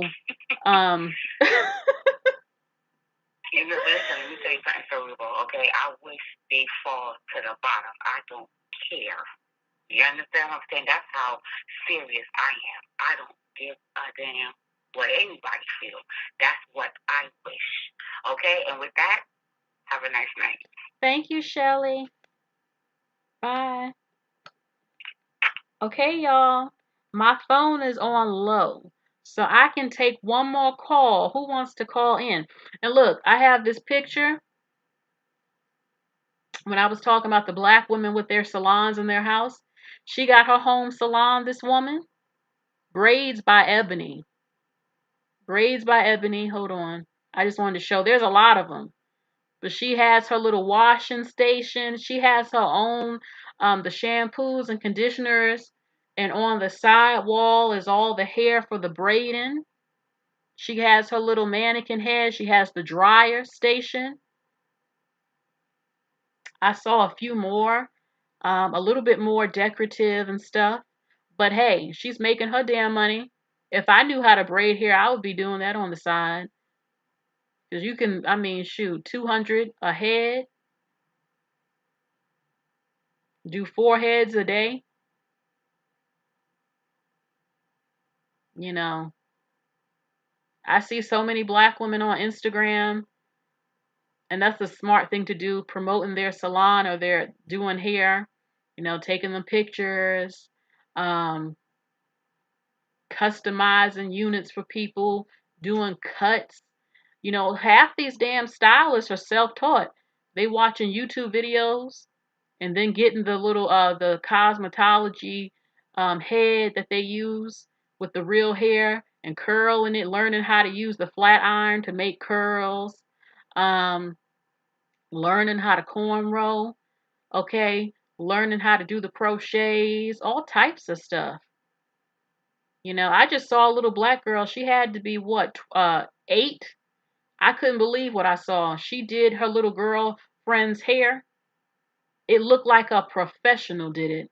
I literally saw it on Instagram. She parted it. She cornrowed it neatly, put barrettes in it. I mean, I could not believe what the hell I was seeing. I said, if she can do hair at damn 8 this damn good, like a professional, I can't imagine what she's going to do the older she gets. And I just always believe in having a legit side job. And to me, braiding hair or doing lace fronts on the side is smart as shit because you get paid, okay, in cash. And, I remember my mom when I was little, well, to save money, we would find hairstylists that lived in the hood off Craigslist and stuff and go to their house and get my hair braided for cheap, like $30. I do remember one lady I found off Craigslist. She charged me like 40 to do my hair. And her little baby was looking and said, "Mama, you can't do no hair." And she said, "Be quiet." I will admit, I had to take those braids out as soon as I got home, but I guess she really needed the money, so I didn't throw a fit over it. But I have found stylists that way back in the day on Craigslist, and um, you know, getting my hair done like that. One lady had, like I said, she had the salon right in her apartment with the little swirly chair and the products and everything. So, I respect the hustle. A lot of black women got it. They got that hustle like I do. I did my video. A lot of you did not see the video. It's on my channel talking about reselling. Please check that video out. You know, I do other things. Some people don't think that, with different type of videos. It doesn't always get views. I really want you to see other things, I talk about and can show, because I'm showing you how to do it and make money this week. So please watch that. It means a lot. I'm very passionate about reselling, and it's on my channel. So make sure you check that out. And yes, Natasha Abram, one thing about black women, we know how to hustle and work hard and make money. And yeah, yes. And the black men don't have to turn to drugs and illegal activity to make money. I mean, I tried to put someone on about reselling. You don't have to be a woman to sell women's clothing. It makes money. Take the picture, resell it, do the stuff and make it. Um, there are plenty of legal ways to make money with things that sometimes can be dominated by women that men can also do, you know. Now, I'm not going to lie and say I wouldn't question, if he's straight, if he's doing hair, because most of them usually aren't, but some do, you know.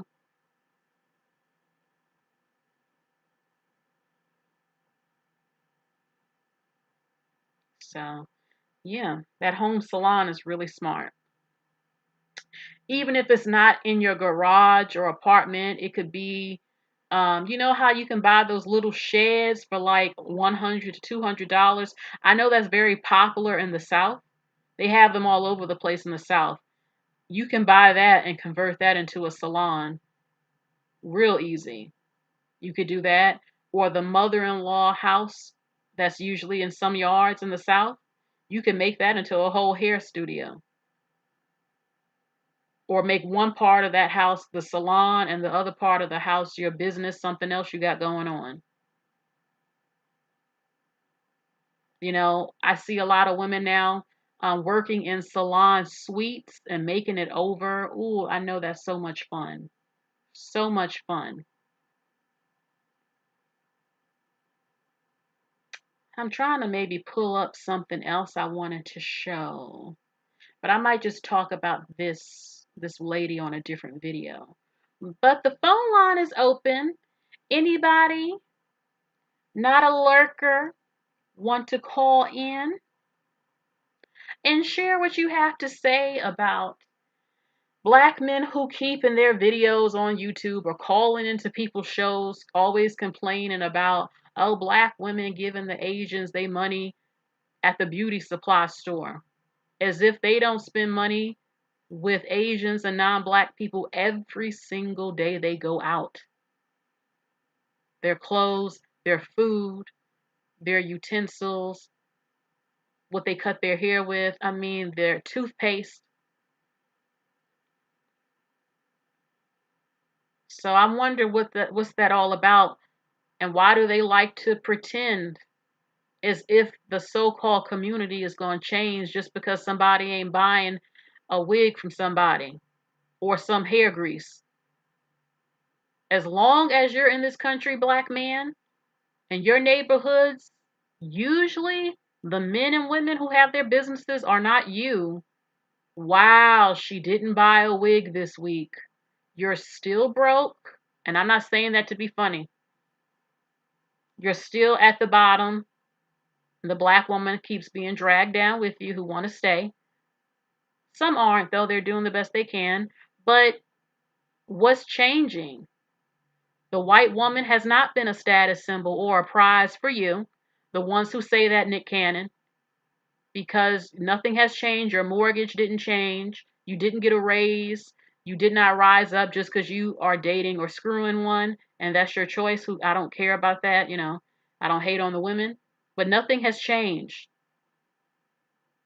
That's just one type of company. Okay, some black woman gave it up. Okay, so what?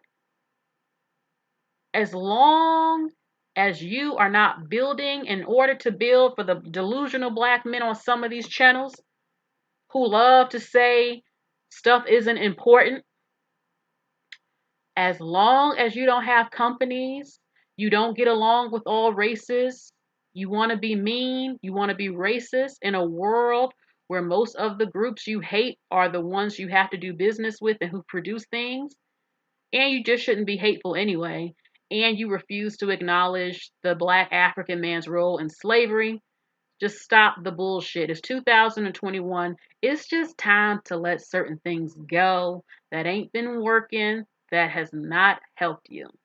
You're going to have to face reality about stuff. Stop being mad at the black woman who wants to live a happy life and shaming her. You want to live in a house like the white woman. You're damn right. You're damn right. I want that 2-story and 3-story house with my grass mowed and mowed in a nice house. Everything good all of a sudden becomes you want to be white. Like I said, if that's the case, yes, I am white. I'm white and I want to be white. I don't care. Fine. I don't give a damn.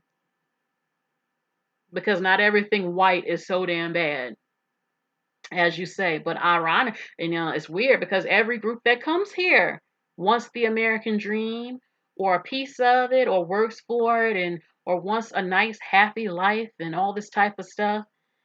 I mean, seriously, you know, black women had to start Black Girls Rock because people keep hating and they wanted to give black women some self-esteem from people always hating. It's ridiculous.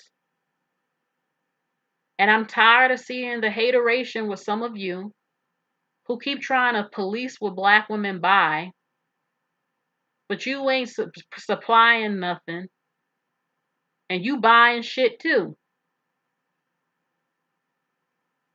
The black woman cannot fix the whole damn community. They've been trying to hold it together, and they tired. They don't want to no more. They tired. Okay? Y'all know what you need to do. You just too stubborn and hard-headed to do it. And you go ahead and keep doing it. But you gonna be the one that loses. And no one's saying that to be in a competition with you. Because most black women would never want to promote you being poor and broke and have STDs and all. No one would do that because that affects black women's lives. And no one naturally would want to see that happen to someone. But what you want, black women we're not making excuses anymore. We're not trying to hear the crybaby victim stuff all the time. Okay? I have not seen you come together with other men like the Mexicans and Arabs and all of them. You don't do it.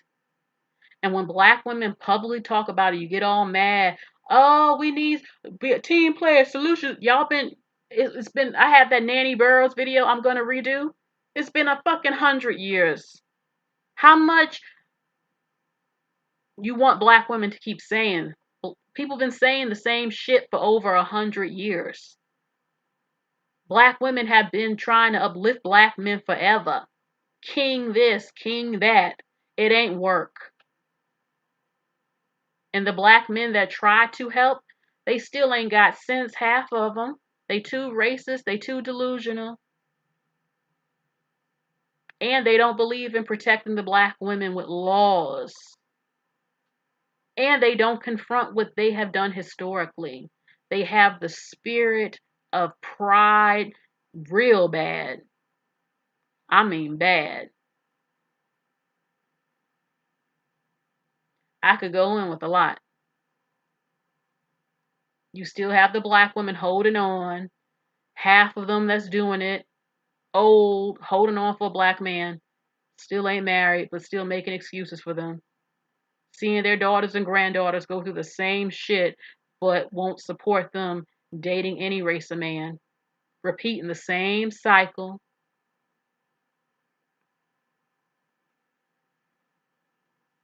Mm, mm, mm. So, yes, let me look at these comments real quick. Anonymous Lady says, ladies, talk to your sons, your young sons now about black men that will try to brainwash them against you. Oh, yes. Like I said, a black woman can do so much. It's pretty hard to raise them a certain way when a good number of their friends is fucked up. Baby's kids. You going to work? Yeah, these black men pushing 50-50, but yet complaining about the state of their kids. Well, the black woman got to work like you, right? Who gonna raise them kids right? Who gonna be in that house making sure he can read and write and trained? How is she gonna do this if her ass ain't never home?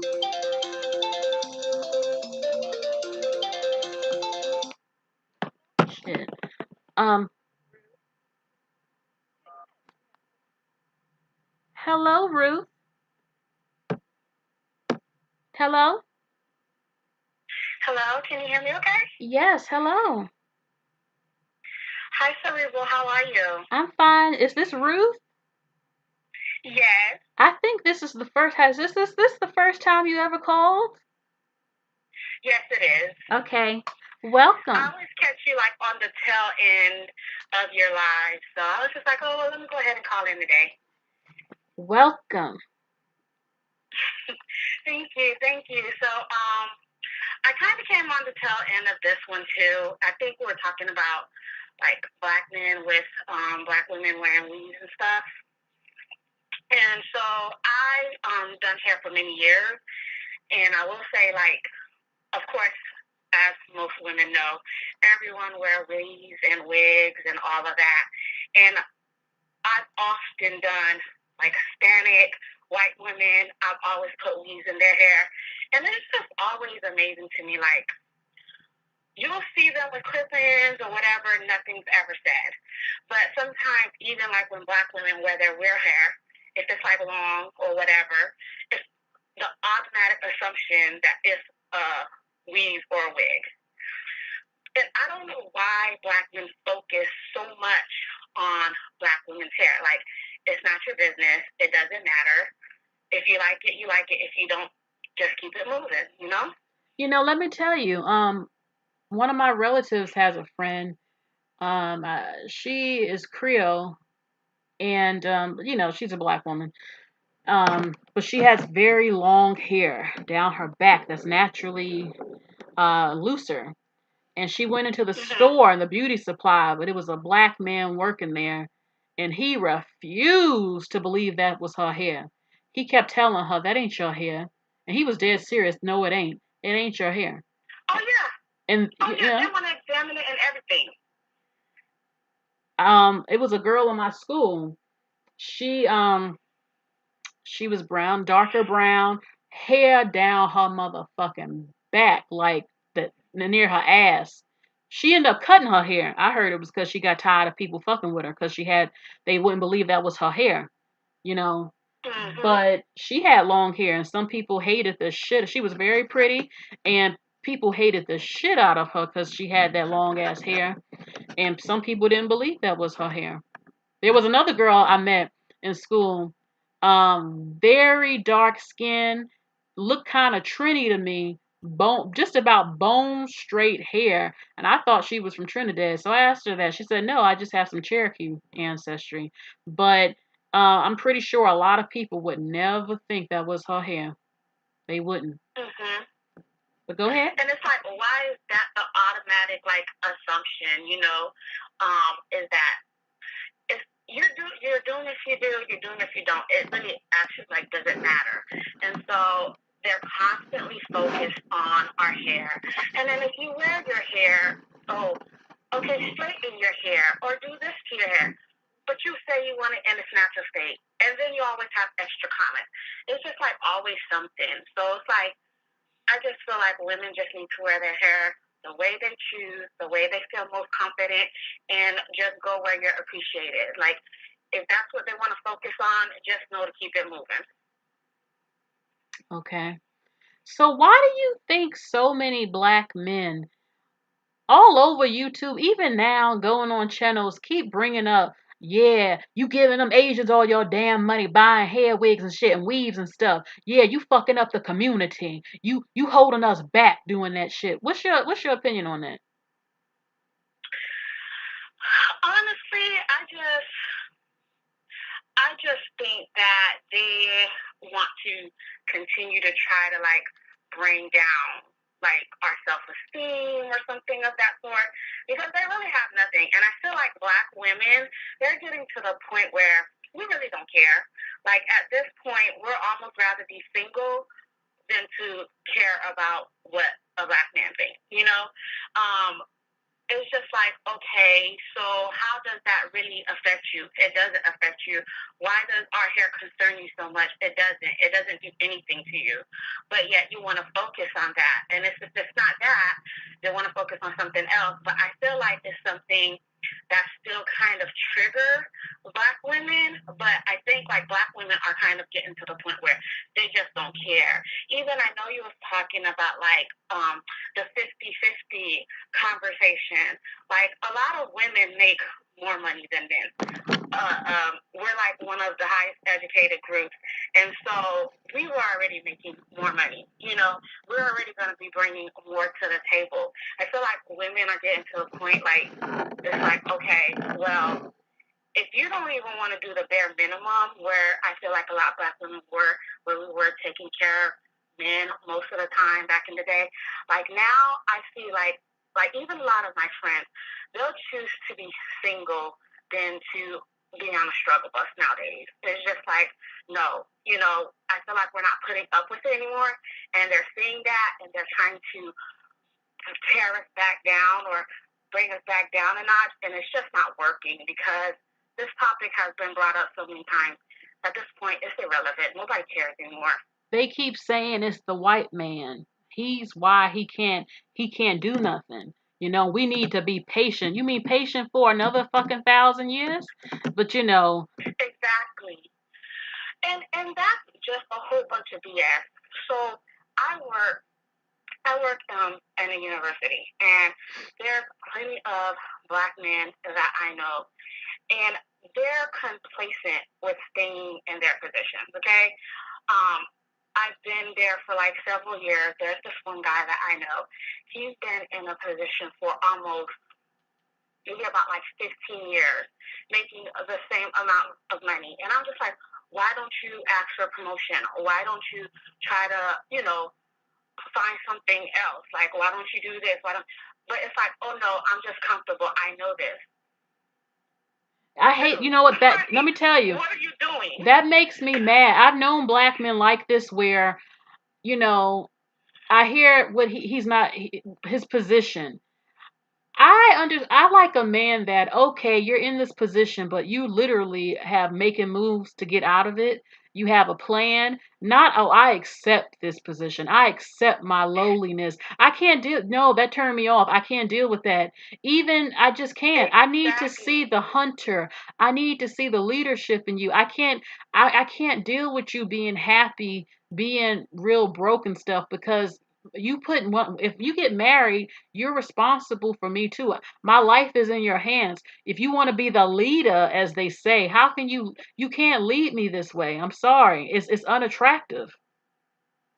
Exactly. And so the same guy, because we were kind of talking at one point, but I was just like, I can't do this. I am not your mother. I am not going to continue to try to push you. Like, no. So I kept it moving. But when I was working in the same area with him, whatever, a position did come up, and I did push him to apply. And so he did, but this is after maybe 15 years of being in the same position. And I was on the committee to hire someone for that position. And they didn't want to give it to him for whatever reason, which is fine. But on the back end, I was still like advocating for him. And they did end up finally, giving him a promotion. But, it's like we're still always continuously helping and doing stuff and trying to push them and elevate them. And it's like, I don't feel like that energy is really ever reciprocated. No. At large, no. Shoot, I remember this black guy I was talking to. I was telling him why some younger black girls have issues and stuff, and he said to me, we don't care. We don't care about that. That ain't my problem. I'm like, okay. Exactly. It's like, and they will tell you that to your face, and it's like, but then the next minute you want to turn around and woe is me, and black women need to fight for us, and we need to advocate, and we need to do this, and all of a sudden it becomes, the community. But when we're out there and things are happening to us, it's like, oh, well, I don't know you like that, So I just don't even understand that concept. I mean, look at Dr. Dre's homeless daughter. All of them comments was dissing her, saying he ain't gotta help her. She grown. She got she got them 4 kids. I'm like, okay, and none of y'all mentioned that she got his grandkids. No one said why isn't he helping his fucking grandkids and he got $800 million. Exactly. And I'm sure if the role was reversed and probably like it was a famous mother not helping the son, it would be a whole different story. Like, why she's not helping him, why she's keeping him down, or why this and why that, And I feel like we are all like also part of the problem. I have a cousin of mine, and I help her child with like financial aid and stuff like that. And so for her daughter, she's not really focused on me helping her. But then for her son, she wants me to do everything for him. And I'm like, why do you do that? Like, I don't understand. Like, why did he get coddled? And mind you, he's older than the daughter. But the daughter is almost like you let her fend for herself. Like, I don't understand. Like, you enable him to, have help from the woman. Like, and I'm like, no, I'm not helping him at all. Like, I helped him last year, and if he don't get how to do the process, that's you who could coddle him. But I would not help you enable your son to not know what he's doing if he's wanting to go to school and be educated. I'm not doing that for you. And, she got really upset with me. But it's like, it's unfortunate because I used to work in the financial aid office, and I could tell you, like 90% of the time, the mom was always coming in with the son, but never with the daughter, And so it's just, we continue this behavior, enabling them and making them feel like they're entitled and stuff like that. And, at some point, we have to break that cycle. And I think that's a movement that's happening now, which is why you hear all these black men starting to just focus on trying to make black women think no other races want them, or that they don't have options, and that they need to deal with this foolery that they're providing to us, Or yeah, they see her with them talking about her hair. I'm like, obviously he don't care. He still wiped her ass up where she looks good. Exactly. Like, they're not focused on that. And so I don't know why that is always the focal point. And I just think it's because they know it triggers black women. A lot of them are either dissing or cock blocking. Yeah. So I agree with you. I agree with you with that. So, but yeah, it feels like, I don't know, because I also have wore like wigs, weaves, my natural hair, and stuff like that. And so I'll say this. I used to have a hard time accepting compliments. And like, even like the basic things as far as like guys holding the door for me or something of that sort. And I never really like noticed it until Like one time I went out to lunch with this white guy, and he was complimenting me, but I couldn't accept the compliment. But why? And he was like, "Why do you do that?" Let me ask you this: was your father in your life? I'm sorry, could you repeat that? Was your father in your life? So, yes and no. So my parents are from Haiti, and my dad, he brought us over. So my mom and my siblings and I brought us over, but he ended up still staying in Haiti. So he would still come back and forth and visit, but a majority of his business was in Haiti. So he wasn't here often, not enough to be present enough in my life, but I do also have older brothers who took on that father figure, but probably not the way, a father would. So for me, like, my brothers, they always kind of told me how guys were, what they would say in the shop, and, like the games they would play. So, like, they would always kind of just let me know and stuff like that. So I think because, like, my dad wasn't really in my life like that, I kind of just was just like focused, like, and then all the stuff my brothers would tell me, it was just like, like, okay, he gonna try to say this and this and this just to get in my pants. So anytime it was like a compliment, it was just like, like, you just trying to get in my pants, or you're just trying to get something from me, or this and that. So it's like, if I was given a compliment, it would be like, okay, but I would never entertain it.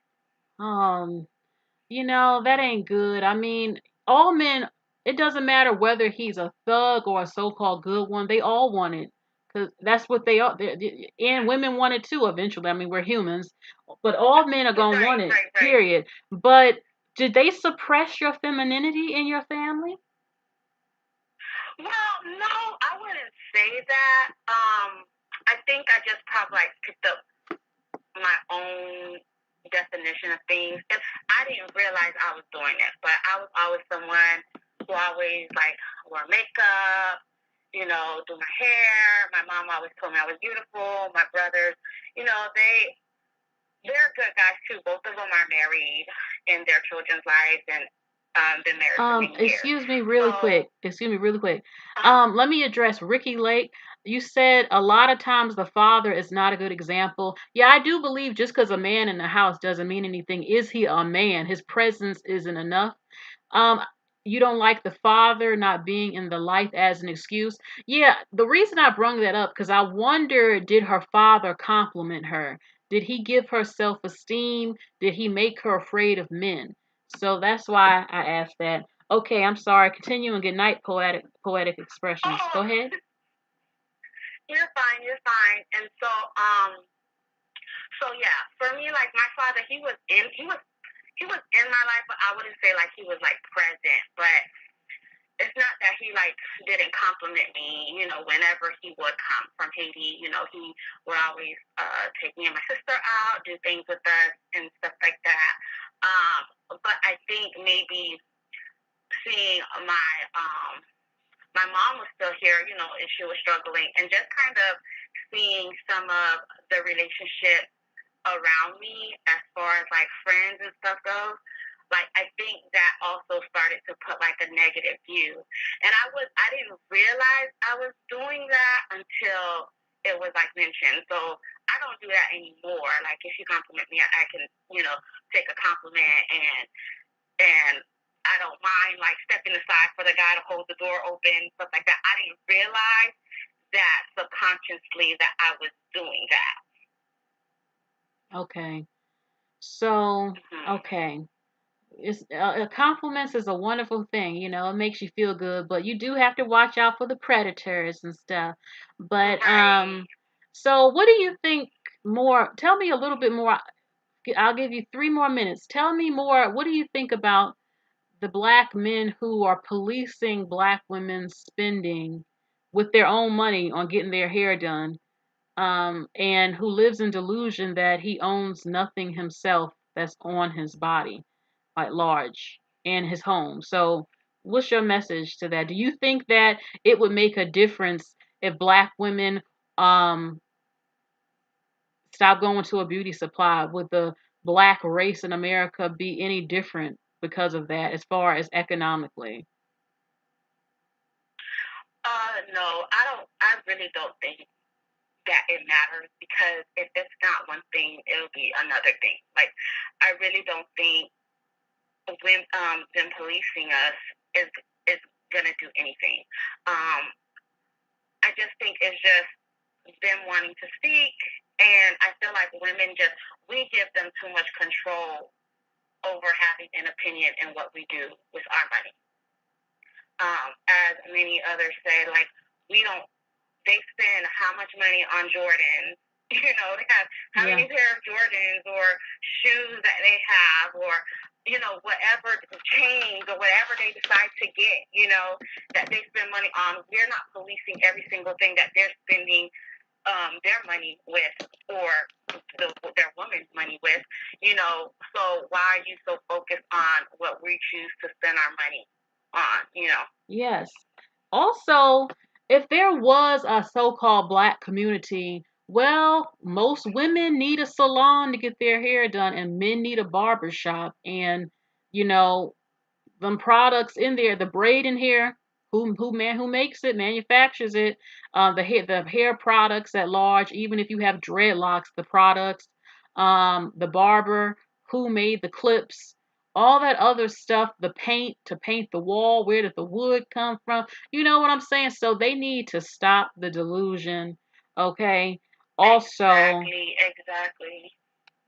I wanted to say too, when I spoke to Shelly and I shared one of my visions of, supporting the luxury movement and doing makeovers for black girls who might have low self-esteem or live in the hood, but like she said, it's the mentality too, y'all, because they have to be open with hearing. You have to get rid of some of that Blackistan shit. I don't give a damn if you call it acting white. I don't give a damn what you call it. You need to accept what's needed for you to level the fuck up in America and globally. Okay, certain things you're gonna have to throw away, and you will be shocked how so many are not mentally ready to do it. Like I did that video to something cadet about what they feel being black is, or oh, you don't want me to talk real ghetto, you want me to be white. I don't give a damn what you call it, because it's setting your ass back here in America, getting back held back with jobs and careers, and to men of certain status who have their shit together, who want to take you out to banquets and meet people, and you can't put a sentence together. So I don't give a damn if you call it acting white or not. You lived in America for too long to not be able to put a sentence together. Okay, get rid of them damn gold teeth, these damn neck tattoos, this damn neon green hair, these 5 foot long fingernails. I understand you want to have fun sometime, do different looks, but you want to be serious about changing some things. Some things are necessary. And that's the big issue with a lot of black people, about sacrifice and learning how to move in different circles. I'm not perfect. So y'all hear how I talk sometimes. I can also speak very well, and I can read very well. Okay. And I don't care what anybody call it. I don't care if you call me a sellout. I don't give a damn what you call, because the so-called black shit ain't been working up in this country. You know exactly what I'm talking about. And I don't support ignorance. So some black girls in the hood, you want better, you want to change, you're going to have to accept some things got to change mentally and socially, down to how you speak. And if you can't accept that, this shit ain't going to work. So, Exactly. And unfortunately, with stuff like that, is it's who's around them, and so if that's what they see, that's what they know. And I've done like outreach programs. Sometimes with churches. I know you had mentioned that. I wanted to bring it up, so I'm glad you circled back around to it. Sometimes they have like these community outreach events, and I have done some where we bring some young teens together, and we'll have like a makeup artist, we'll have a hairstylist, we'll bring some clothes, and then we just kind of get these girls together and just kind of show them, how to do their hair and do their nails, and just kind of uplift their spirits and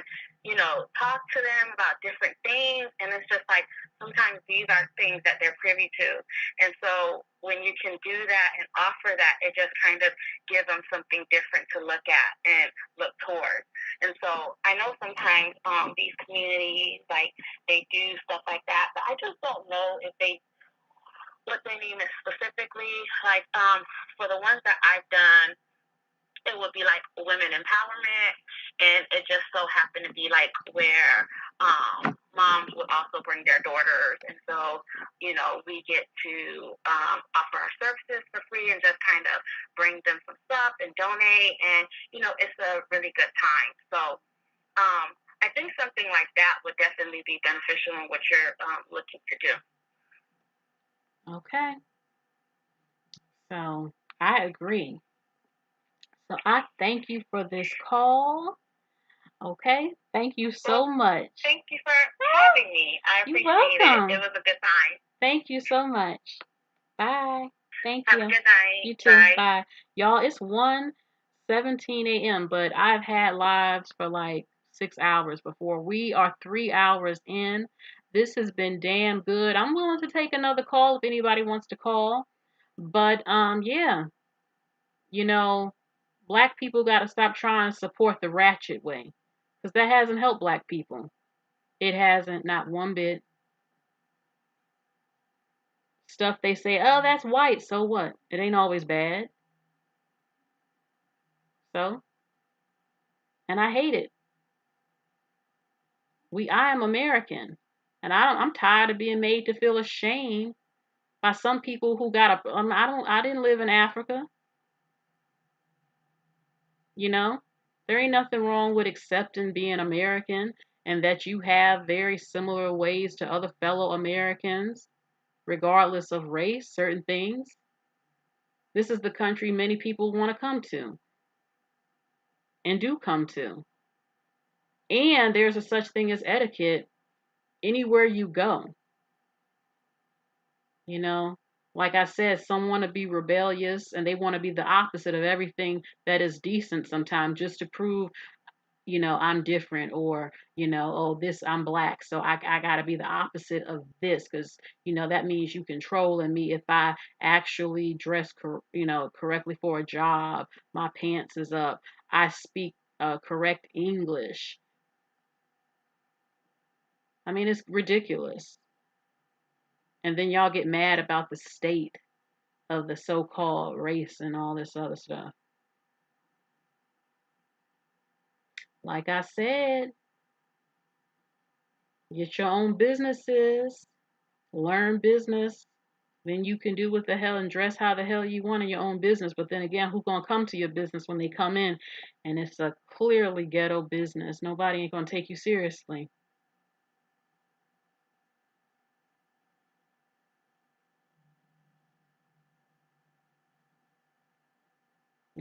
There is something called being a professional.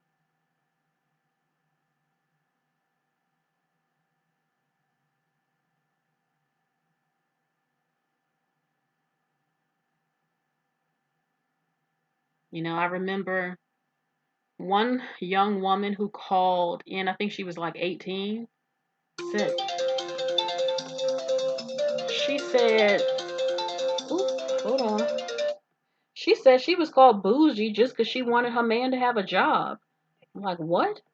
Just because she wanted him to have a damn job, she bougie now? Hold on, this phone keeps acting up. Okay.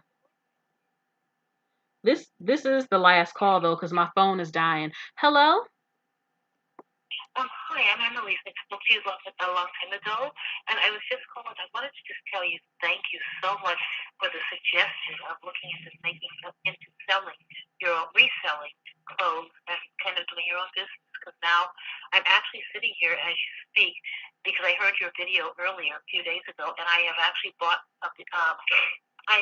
I'm sorting certain things that I have actually purchased to try to upmarket and then resell. I also have a whole lot of bridal dresses that my niece wanted. So I guess I don't have a lot to contribute, but I do want to tell you thank you. And if it works out, I'll make sure you get a percentage, because you definitely deserve it.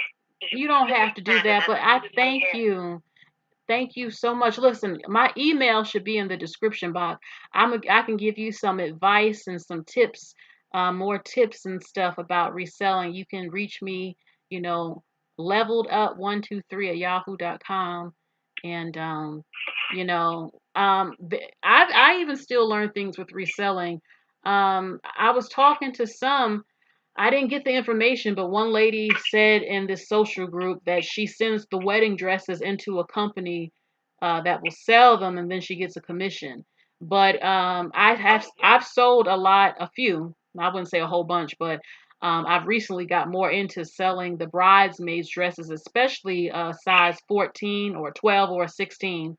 And Yeah, I have a lot of those. I have a lot of those large sizes, and I actually have a seamstress here, actually two seamstresses here now, who are who are willing to work with me to actually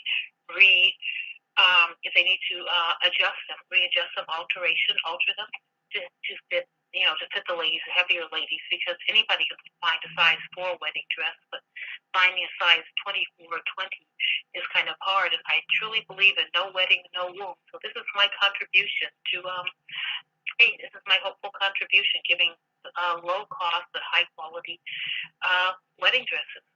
Are you selling on Poshmark or eBay? I'm not selling on anything right now. What happened was my young niece, wanted to get into this almost 2 years ago. And so my nephews, who actually live in England, and one is in England, one's in Italy, and they work for these big houses, they had actually found a way to bring over something like about 20 dresses. And so inside the house, he actually cordoned off a room that has all the dresses. Then we were going to have them all ready for 2020. And of course, COVID hit, and then they got stuck over there. They're still always in quarantine over there, and she's got stuck. Everyone got stuck. So I'm sitting here with, like I say, probably about 20-some dresses in my closet in this special room we turned into a closet for them. They definitely. And so I said, go ahead. No, sorry. No, they definitely should sell, especially during this time. Any year, if someone could try the dresses on and you take the pictures, that would be even better. Make sure you have very good lighting. Make sure the description is great. Take the measurements. If there's a hidden zipper, make sure you mention it's beaded with sequins. Any flaws whatsoever must be mentioned. Every detail. Is the breast padded? What type of material is it? Take a picture of the material tag and the brand tag, because people like to see proof that it's the real brand. Okay, I didn't even think about that. Well, I will have to, of course, let them. I'm trying to do it basically on my own, and I'm hoping that these two young men will get over here and be able to help me in the next couple of months. We're hoping that, because how England's always on, the UK is always on shutdown, lockdown half the time now. But yeah, that's what I'm doing. So I'm also sorting other things that I'm working on. That I have a lot of other interesting clothes I'm working on that are creative, that I think I can do something creative with. So I have been listening to you for a long time, and here I am. So, did you say it was Level Up? Your email is Level Up? Yes, I'm gonna put it in the chat right now. Okay. I just turned everything off, so I wouldn't. Well, don't worry. When you see this video or go to any of my other videos, go to my reselling video and look in the description box, and it's right there. Okay, I definitely will. And like I say, I'm so happy also to hear Black girls now talking about actually looking into leveling up and basically leaving these guys who don't want us. Leave them alone. I mean, there's no loss. Open your options up. Go where you're wanted. I agree. So, and I am supportive of love, period. I'm not against finding any man of any race if he's decent and treats you right, but you don't have to limit yourself, okay? You don't. So, absolutely. And I think I said it before. Forget that 50-50. When a man really wants a woman, they will jump through every kind of hoop they have to get her. Like I said, 50-50 isn't real, because the woman has to give birth. She has to cook. She has to clean. She has to breastfeed. She has to deal with a menstrual cycle, sex in her man, which most of us want to do. But still, even if you ain't in the mood, sometimes they want it. They take it. Now I'm not talking about rape and stuff, like a brutal rape or Yeah, anything. well, Y'all know what I'm talking about. And, yeah, it's a you don't lot. feel like it's okay. 50-50 is not real. The woman always ends up doing more, getting up 3 o'clock in the morning to breastfeed. Then people complain about how the kids are turning out. She working like you. Who's raising them kids? Who in the house? Who's on top of them being able to read and knowing what's going on with them, going to PTA? She can't because she's at work slaving away like you. Then they want to say what kind of mother raised these kids, and then you're like, wait a minute, I can't be every place. I mean, you're only one person. Thank you. And then when you remember that, just look in the mirror and tell the ladies this: look in the mirror and realize there's only one of you. When you look in that mirror, you only see one reflection, not 2, 3, or 4. I wonder what would the black man say who wants to do 50-50. I say, look, no, I want to raise my kids. What is he going to say? Is he going to yell at you like, no, you can't raise our kids? What are you talking about? You get your ass out there and work like me. I'm not paying these bills. I don't think Then so. you leave him. I do not think Then so. you leave. You may as well you leave, because there are many men who are very nice men who will definitely want you. And this thing about you're used up if you've had a couple of children, that's not true. That's truly not true. I think you don't test it too much. I think the great thing. I think the great thing is to have the option, because I like reselling. I have dreams. I mean, if I could afford some help sometimes, if I want to work on a project or something, but I'm still involved, but I want the option, and I want the option to work or not. And if I want to pursue some of my dreams, I want the support, of the husband to do it. And a lot of men, they talk all that crap. A lot of them don't feel like men when the women paying all them bills. She paying everything. My mother and my grandmother said the way you start out is the way you're going to finish up. And if you start out with this guy, any guy, going out and saying, okay, I'm willing to pay half or 3/4 or whatever you're willing to pay, whether you have it or not, in the end, they will resent you. Men will resent you for having more, for helping them. And I did this once many years ago by mistake. I got out of it really quickly, thank God. But I spent 2 pretty miserable years trying to help, when I say build a brother up. No more, no mas, no mas, no mas, no mas, and boom. I was like, you can't do it. You can't. They resent you. They hate you afterwards. Yes. So I thank you for your call. This phone is literally about to die. So you are the last call, and I thank you. Enjoy your evening, and thank you again. Bye. And have a wonderful evening. You too. Bye-bye. Bye. Bye-bye. Okay, y'all. So even though the phone line is now closed, that doesn't mean I can't, say a little bit more. I see some new faces around here. Welcome, Wolf and Rose, Toffee Tastics. I think you've been in here before. Rachel. Okay. Who else? John L. Okay. Who else? Let's see. Ricky Lake. Okay. Poetic Expressions. Anonymous. Okay. Yeah, I got some new people. I love that. So Wolf and Rose says she's a stay-at-home mom. Says postpartum is a beast. Trust me. I stay at home and I'm damn proud. Don't let these other women shame you if you want to stay home. The black woman is the only woman I've seen get shamed. I will see white women's profiles, celebrities, and all types of stuff because I browse Instagram and I be looking at all types of stuff online, And I'll see it was one on the Real Housewives, the Turkish lady, and some other lady. They'll have on their profile, I am a wife and mother. I am the wife of plastic surgeon, da da da da, and a mom of 5. Like I said, and look at that call, the epic call about Toya from Married to Medicine being shamed by them other black women who had to work harder than they own men. and getting on her because she ain't got to work and bust her damn ass like them. That she gets to be a stay at home mother, you know, gets to stay at home and take care of her babies, and her man takes care of her, you know. The black woman is the only woman who's expected to slave since the year 1210 to 2021, and actually longer than that. They want the feminine housewife, good woman, but now they making all these videos saying, what you bringing to the table? Oh, well, you birthing my kids ain't nothing, and almost dying on the table and having your vagina rip apart and having them babies suck on your titties to give nourishment to my sons and daughters. That ain't nothing. It ain't nothing. You ain't doing nothing because you almost dying to bring my damn sperm and babies and our legacies into the world. That ain't nothing. That ain't nothing. You know?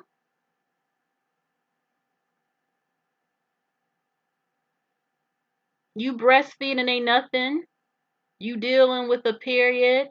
You having me on top of you and penetrating you. That ain't nothing. You know?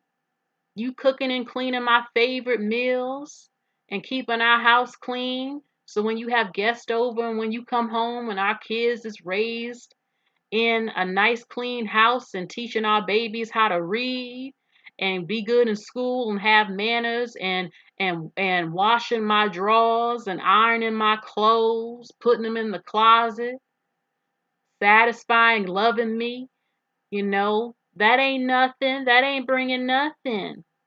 Are you serious? Please.